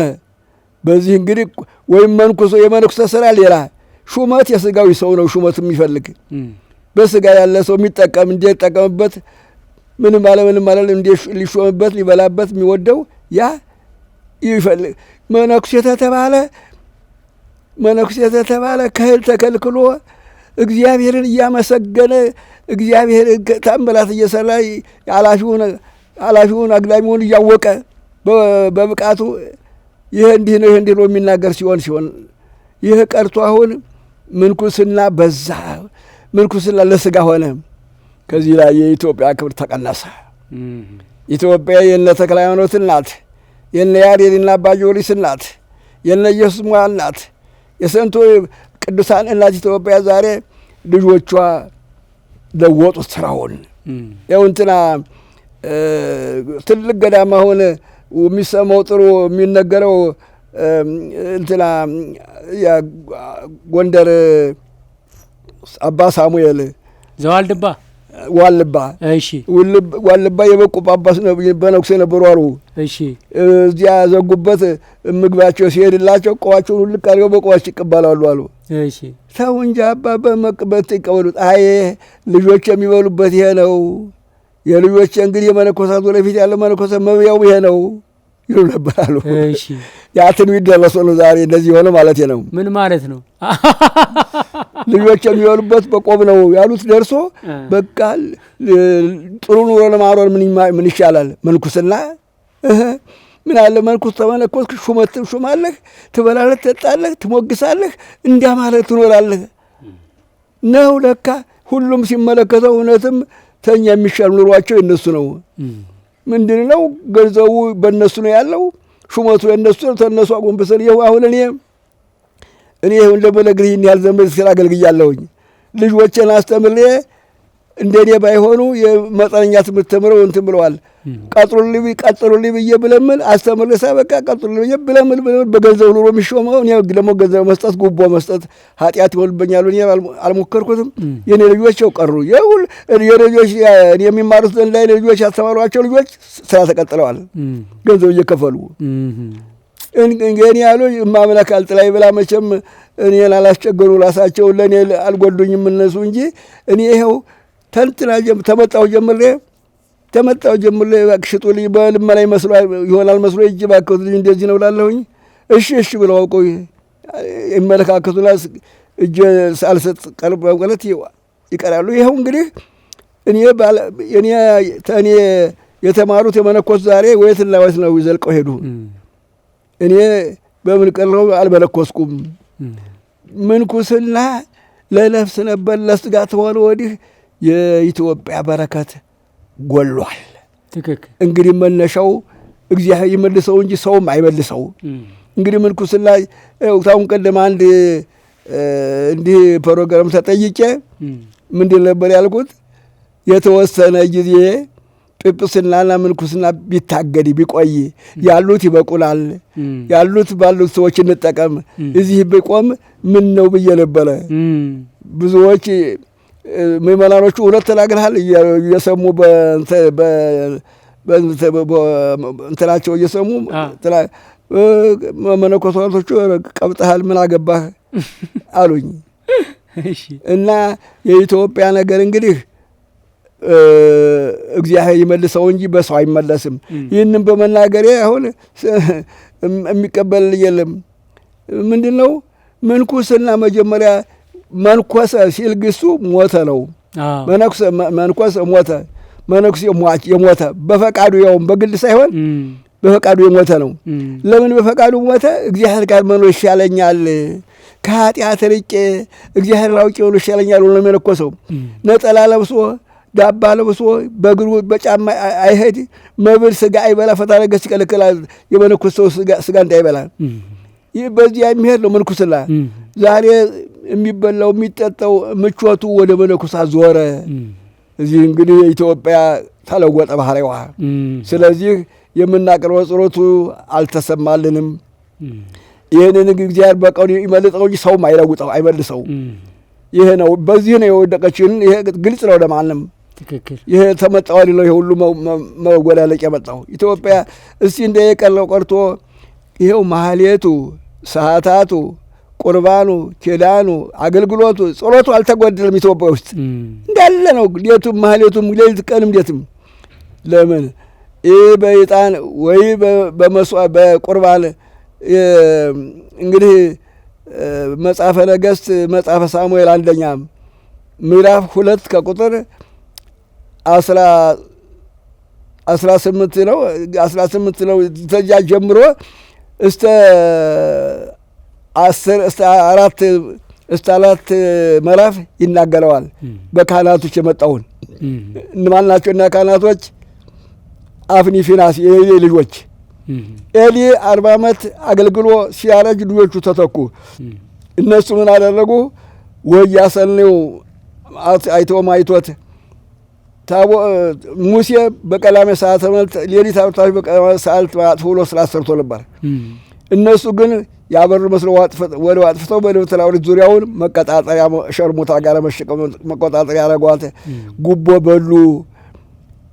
ካህኑን መስዋዕት ቢሰዋውን ሰው እስከ ኤሊ ድረስ የነበረው መስዋዕት ሲሰዋ ሲያመጣ ካህኑ ይባርክለታል። መስዋዕቱ ሰውቶ ያበቃ ጊዜ ለካህኑ የሚሰጥ ሽንጥ ምን የሚባል የተመረጠ ስጋ ያ ነው የሚሄድለት። የአፍኒ የፊናስ መላእክተኞች ግን ገና ሳይታረድ ይደርሳሉ። ረድ ቶሎ ብለው ይሉታል። ሲያርድ ደግሞ ወዲያው መርጠው ስጋውን መልጠው ይዘው ይሄዳሉ። መርጠው እነሱ እንደፈለጉ። በዚህ እግዚአብሔር ሕጉን ማፍረስ ሲጨምሩ አባታቸው ኤሊ አርጅቶ ነበረ። ጠርቶ እንይክሙ ደቂቀ ልጆች ወዮላችሁ አጠፋችሁ። የምሰማው ነገር ምንድን ነው? ይሄ ስራችሁ እውነት ነው ወይ? ሰውን ሰው ቢበድል ወደ እግዚአብሔር ይጸለይለታል። እግዚአብሔር እንደበደለ ሰው ወደ ማን ይጸለይለታል? ተው ይላቸው እምቢ አሉ። ዋቤው ሰሚያ ቃለ ወሆሙ ወሰሚያ ቃለ እግዚአብሔር ይላል። አልቀበልም ብለው እምቢ አሉ። በዚያን ጊዜ ሳሙኤል የኤሊ በኤሊ ውስጥ የሚኖር አገልጋይ ነበረ። በደብተራ ኦሪት ውጭ እንደ እንስሳ አድርጎ ደብተራ ኦሪት ሲጠብቅ ነበር የሚያድረው። መልአከ እግዚአብሔር ጠራው። ሌሊት ሲጠራው አባቴ ኤሊን የጠራኝ ብሎ ስዶ አቤቴን ጠርተኸኝ አልመጣሁኝ አለው። አይ አልጠራሁም ልጄ ተመልሰህ ተኛ አለው። ደግሞ ጠራው። 3 ጊዜ ተመላለሰ። ከዚያ በፊት እግዚአብሔር ተነጋግሮት አያውቅም። ኤሊ ምን አለ? አንተ ሳሙኤል እንግዲህ ዳግመኛ ተጠራህ በል ተናገር ነው ማለት ወደ እኔ አትምጣ አለው። አራተኛ ሳሙኤል ሳሙኤል ብሎ አቤት አለ። አቤት ብሎ በል ተናገር አለው። እንግዲህ የኤሊ ልጆች በደሉኝ፣ መሰዊያን አረከሱት፣ ቁርባኑን ስጓኑን አበላሹት፣ በፈቀዳቸው አደረጉት። እንግዲህ እይሰልህ ከኃጢአተ ቤተ አቡሁ ለኤሊ ኢ በዕጣን ወኢ በቁርባን አብዝተው ቢያጥኑ አብዝተው ቢቆርቡ እንግዲህ በስጋው በቁርባን በመስዋዕት በእንትን ኃጢአቱ አይሰረይም። ይህንን የሰማ ጆሮ አይሁን ይበጣጠስ አለ። ይኸው እንግዲህ የሁሉ መስዋዕት የሁሉ አላለቀ። በዚህ አልቀረም ታቦተ ጽዮን ተማረከች። በዚህ አልቀረም ኤሊ ሞተ። በዚያው በእነሱ ደንግጦ ዳኑና ፊናስ ራሳቸው ሞቱ። እስራኤል ስንት እልፍ ሰው አለቀ። በማን? በካህኖቹ ኃጢአት። እንግዲህ በግምት እንዲያው ባናይም በግምት ስንመለከተው በካህን የመጣው አገርን ያጠፋል። የሞታ ካህን ምሕረት ይመጣ ነበረ። ክህነቱ እውነት ቤተ ክርስቲያን በደንብ ብትገለገል ዲያቆኑም፣ ቄሱም፣ መነኮሴውም፣ ጳጳሱም ሁሉም በተሰጠው እንደ ሕጉ ቢሰራ እግዚአብሔር አይለቀንም። ሁሉም ህሩን ያልሰራ መሆኑ ማስረጃው አገሪቱ ያልነበረ መከራ ወደቀባት። እስበሱ ዛሬ እዚህ አዲስ አበባ እኮ ዓለም ነዋሪ ነን እኮ በገጠሩ የምንሰማው ጎረቤትና ጎረቤቱ ተፋጀ እኮ አለቀ እኮ ጠፋ። ይህም የማን ኃጢአት ነው? የካህናት ነው። በእኛ በካህናት የመጣው ካህናት ስንብል አንዱ ካህን እኔ ነኝ። ሌሎቹን ኃጢአተኛ ልጄ እኔ አልደራኝም ብዬ አይደለም። እኔ ንጹሕ ነኝ አይደለም። አብሬ አልሰራሁም፣ እንደነሱ ነኝ። አልጠበቅንም የእግዚአብሔር ሕግ። ስለዚህ እግዚአብሔር ያመጣው ነው ይሄና ለሌላ ነገር እንግዲህ በምን ይነገላል? ምንኩስና ማደሪያ ሆኖ የሞተ ሰው እንኳን አገር መግዛት መብል ተከልክሎ ትመነኮስ የሞተ ሰው እህል ይበላል እንዴ? አይበላም። ሞተ በቃ። አገረ ገዡ ሞት የሰው ገዥ ሆኖ ደም በገዥ ስሙ ተቀምጦ ደግሞ መብላት መጠጣት ተኛ አሁን እነሱ የሚመቻቸው የሚታዩት በአልባሳት በሰውነት የሚታዩት ምቾት መኪናቸው ልጁም እኮ መኪና በእግዚአብሔር መቀለጃ ሲያደርጉት መጫወት ሲሆንበት በእግዚአብሔር ምንፈላ እግዚአብሔርማ የምሕረት ባለቤቱ ነው ይዞናል። እግዚአብሔር የምሕረት ባለቤት ነው፣ ጠብቆ ይዞናል እኮ እንዲያው በዚህ የተነሳ እንደ ሳራችንማ ቢሆን የለንም ነበር እኮ። አንድ የውንትን መነኩሴ የሆነ ምን ይሆን አላውቀን። በዚያ ሰሞን አቡነ ገብርኤል የሚባሉ የስቅለት ምን ብለው አስተማሩ ብለው እንደዚህ ይጎላ ነበረ። አንድ የአምቦ ወረዳ ላይ አውራጃ ላይ ብሎ ሲናገር በኢንተርኔት ስሰማው ምን አለ? አቡነ ገብርኤል ደብረ ሊባኖስ ያደጉ ስህተት ኑሮባቸው አይደለም፣ ኦሮሞን ፍለጋ ነው እንዲህ የመጣው እንጂ በሳችሁ ስራ የለባቸውም። እንግዲህ ኦሮሞ የሆናችሁ ሁሉ በያላችሁበት አስተዋጽኦ አድርጉ፣ ይህን ነገር አትርሱት፣ ያዙት ብሎ ቁጭ ነው። ይህ ጦር ተነሱ፣ ቅስቀሳ። እንደዚህ ያለ ሰው ባደር ያለ ሰው አለገኝ። እሳቸውም ቢስቱም ባይስቱም ቀስ ብሎ የሚስተካከል ነው። አትቆጡ፣ ተስማሙ፣ ክፉ ኃጢአታችሁ መልሱ ሙሎን ለማስተማር ቅስቀሳ። ኦሮሞ የሆናችሁ እንግዲህ በያላችሁበት አስተዋጽኦ አድርጉ፣ ተነስቶበላል በእኛ ላይ እንግዲህ ብሎ ቁጭ። አዘንኩኝ። ይህ ሁሉ አንደኛ ሳይማር መመንኮስ ምን አመጣው? ደግሞ የተመነኮሰ ምንኩስና በትምህርት አይታገልም። የተመነኮሰ ብቃት ነው። ብቃቱ አገር ማዳን ምሕረት ማምጣት ነበረ። ይህ ቀረ። ይሄ የቀረብን እንግዲህ በቤተ ክህነት ያለነው ሰው እውነት ባንሰራ ነው። እውነተኞች ብንሆን ምሕረት ነበር የሚመጣው ነው። በእኔ አስተሳሰብ ይሄ ነው። ለምን እያየሁትም እያየ ነው። ይህን ማን ነው የሚመሰክረው ነው? እኔ በናሴ ብቻ የሚገመት አይደለም። ሌላ ምን እናለጋታለን ብለን እናዋላለን። እውነቱን ለመናገር ከሆነ በእኛ ስህተት የመጣ ነው። እኛ ብንመለስ ካህኑ እውነት በእኛ ብንሆን እውነተኞች ካህኖች ብንሆን ተላይ እስከታች እውነት በሰጠነው ስራ ብንጠበቅ የእግዚአብሔር ቃል እንደማይዛባ አውቃለሁኝ። እግዚአብሔር አድለው አያውቅም። እግዚአብሔር ሐሰት አይፈልግም። እግዚአብሔር ውሸት አይወድም። እውነት ብቻ ነው የሚፈልገው። ቀዳሚው ወማይለቅቱሰ ለጽድቅ አሚን በክርስቶስ ጳውሎስ ሲያስተምር ለሮሜ ሰዎች ምዕራፍ 10 ቁጥር 4 ነው መሰለኝ። የዕብራውያን ላይማ ምዕራፍ 4 ቁጥር 2 ላይ ለማይለቅቱስ ለጽድቅ ፈሪሃ አሚን በክርስቶስ እውነት መጨረሻው የሆነው የመጨረሻው ልግለውያችን በክርስቶስ ማመን ነዋል። በክርስቶስ ያመነ ሰው መነኮስኩ ብሎ ሹመት አይገባም። ለሹመቱ ለምንኩስና አይፈልግም። ሹመትን ምንኩስና የሚፈለገው ለነፍሱ ነው፣ ለነፍሱ ነው። ምን አመጣው ምንኩስናና ሹመት ምን አመጣው? ጳጳስ ልክ ድንግል ንጹሕ ቢኖር ያ ጳጳስ እህልም አሁን እኛ የምናውቃቸው አቡነ ሚካኤል የሚባሉ ነበሩ ጎንደር። በመጀመሪያ በ40 ዓመት 14 ጳጳሳት የተመረጡት እንኳን እህል ምን የቀምሰው የሚያውቀው ንግለ ዳኝነት እንኳን ይቀመጡ ነበረ። መምህር በላይን ስግል አስጋጁን መምህር ንገሩት አይሄዱም። በጸሎት ተፈልገው አይገኙም። ውሏቸውን ቀንም ሌትም በጸሎት ብቻ። ለምን? አደላት ሰጥተናል። በጸሎታቸው ነው የሚጠብቁት። ጳጳሳቶች በጸሎታቸው ይጠብቃሉ ሀገርን። ስራቸው ይኸው ነዋ፣ ታዘው ነዋ። የእግዚአብሔር ባላደራዎች ዛሬ ቆቡም ማድረጉም እንደተያዙ ዳኝነት ቁጭ ነው። በሰዓቱ እንደኛው አብረን በልተን መነሳት ነው። ይሄ እንግዲህ እውነት በጠፋበት ጊዜ ምሕረት ቤት ይገኛል። እኔ በዚህም ጠላጣውም የለኝ። እግዚአብሔር እንግዲህ ኢትዮጵያን ይቀርብበትን ቀን እሱ ያውቃል እንጂ አያያዙን ለማየው ተሆነ ጥሩ አይታይም። ምን አይ እግዚአብሔርን ማታለል እኮ ረገኝ እንዲህ ያለም ነገር አለ። በጣም ትልቅ መልእክት ነው አባታችን።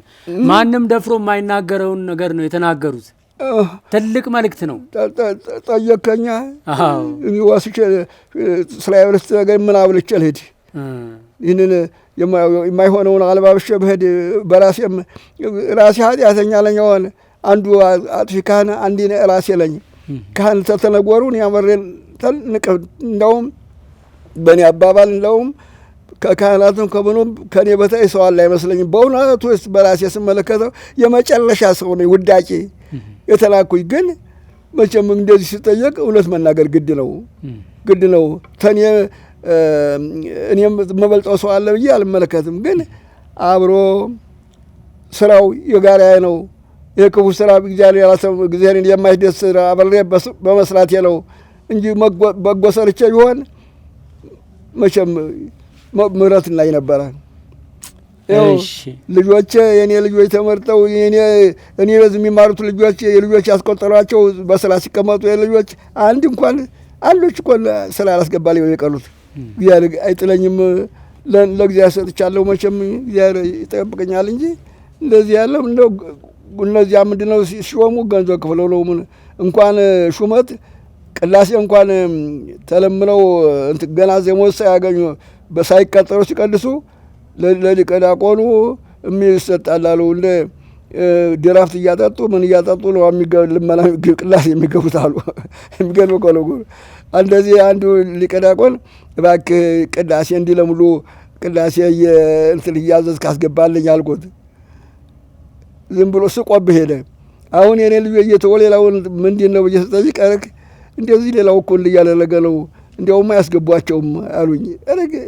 እኔስ እግዚአብሔር ያውቅላቸዋል እንዲህ ያለው ስማታለ አልሞጋውም ብዬ ቅዳሴ እንኳን በነጻ ለማስቀለስ እንኳን እንደዚህ የቤተ ክርስቲያን እንዲህ ናት። እንዲህ ቤተ ክርስቲያን ጵጵስናም ቁምስናም ቅስናም በስራ እንደ ስራው ታይቶ ነው። እንዲያውም ሁለት መንገድ ነው ይላል ሹመቱ። ጵጵስ ለሚሾመው አንድ በሙያ አንድ ደግሞ በግብረ ገብነት በብቃት ብቃት ካለው ትምህርትም ቢያንሰው በሙያም ቢያንሰው ይሾም ይላል። በብቃቱ ይረዳል። በሙያ የተማረ ደግሞ በሙያው ልክ ነው። እንግዲህ እግዚአብሔር ይስጥልን፣ ቃለ ሕይወት ያሰማልን። በጣም በጣም ነው የምናመሰግነው። በጣም ነው የምናመሰግነው። እግዚአብሔር ይስጥልን፣ ከልብ ነው የምናመሰግነው አባታችን። በእውነት በጣም በጣም ነው የምናመሰግነው። ደረግ ሰዓቱ መሸ መሰለኝ። አይ ግድ የለም ያደርሱታል። መኪና አለ። ዝግጁ ነው። ኦኬ ባህሩ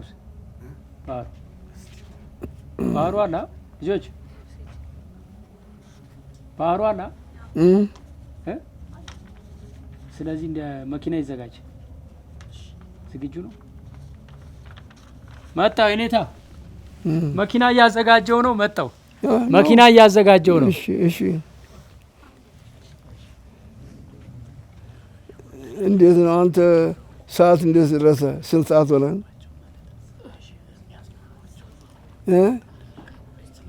ስንት ሰዓት ሆነው? ሰዓት አሁን 5 ሊሆን ነው። በስመ አብ የሚገባው ስንት ሰዓት ነው? 3 ሰዓት። በ3 እና በ2 ገብተዋል። እስከ 6 ያልቃል።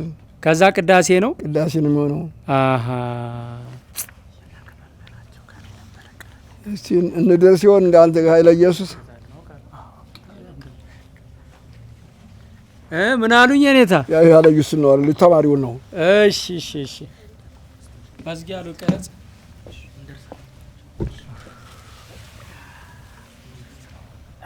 መዝጊያ እንግዲህ የተወደዳችሁ ከኔታ ዘካርያስ ጋር በጣም በሚያስደንቅ ሁኔታ ሙሉ ታሪካቸውንና መልእክታቸውን ሰምተናል። በእድሜ በጤና እግዚአብሔር እንዲጠብቅልን እንመኛለን። እዚህ ድረስ መጥተው ለሰጡን ትልቅ ምክርና ትምህርት እንዲሁም የህይወት ታሪክ በእናንተ በአድማጮች በተመልካቾች ስም ከልብ እናመሰግናለን። በሌላ ትልቅ አባት በሌላ ትልቅ ሊቅ ቃለ መጠይቅ እስከምንገናኝ ቸር ቆዩልን። እሺ ከትናርግ እሺ የኔታ ጨርሰናል።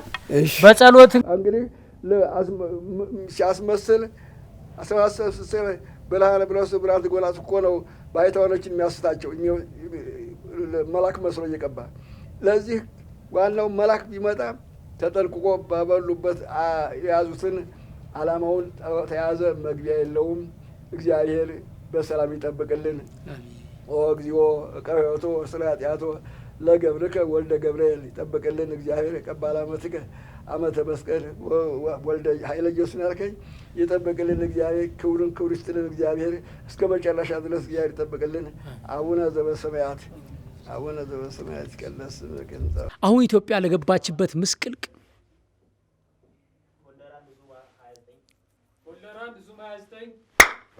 ፎልደር አንድ ዙም 29 አሁን ኢትዮጵያ ለገባችበት ምስቅልቅል ትክክለኛው ተጠያቂ ማን እንደሆነ ነገሩን። እኛ አባት እድሜያቸው 92 ነው። 67 ዓመት አስተምረዋል። ለተማሪዎቻቸው አንድ መጽሐፍ ለመግዛት 11 ቀን 510 ኪሎ ሜትር በእግራቸው ተጉዘው ከጎንደር ስማዳ፣ ከስማዳ አዲስ አበባ ድረስ መጥተዋል። ብዙ ሊቃነ ጳጳሳትን አስተምረው አውጥተዋል። የኔታ ዘካርያስ ይባላሉ። በድፍረትና በእውነት ይህንም ባልናገር እግዚአብሔር ይታዘበኛል ብለው አሁን ላለንበት መከራ ተጠያቂው ማን እንደሆነ ነግረውናል። አስደናቂ የህይወት ታሪካቸውን ሰምተን ስለ ኢትዮጵያ የነገሩንን እውነት አድምጠን የምንጸጸትበት የምንማርበት አሃ የምንልበት አስደናቂ ቆይታ ከኔታ ዘካርያስ ጋር ስማቸው ፈለገ ጉባኤ የኔታ ዘካርያስ ነው ማለት ያለብኝ። እሺ ፈለገ ጉባኤ የኔታ ዘካርያስ ይባላሉ። እችን መሀል ላይ ማስገባት የማይደገም ቆንጆ ኢንትሮ ነው።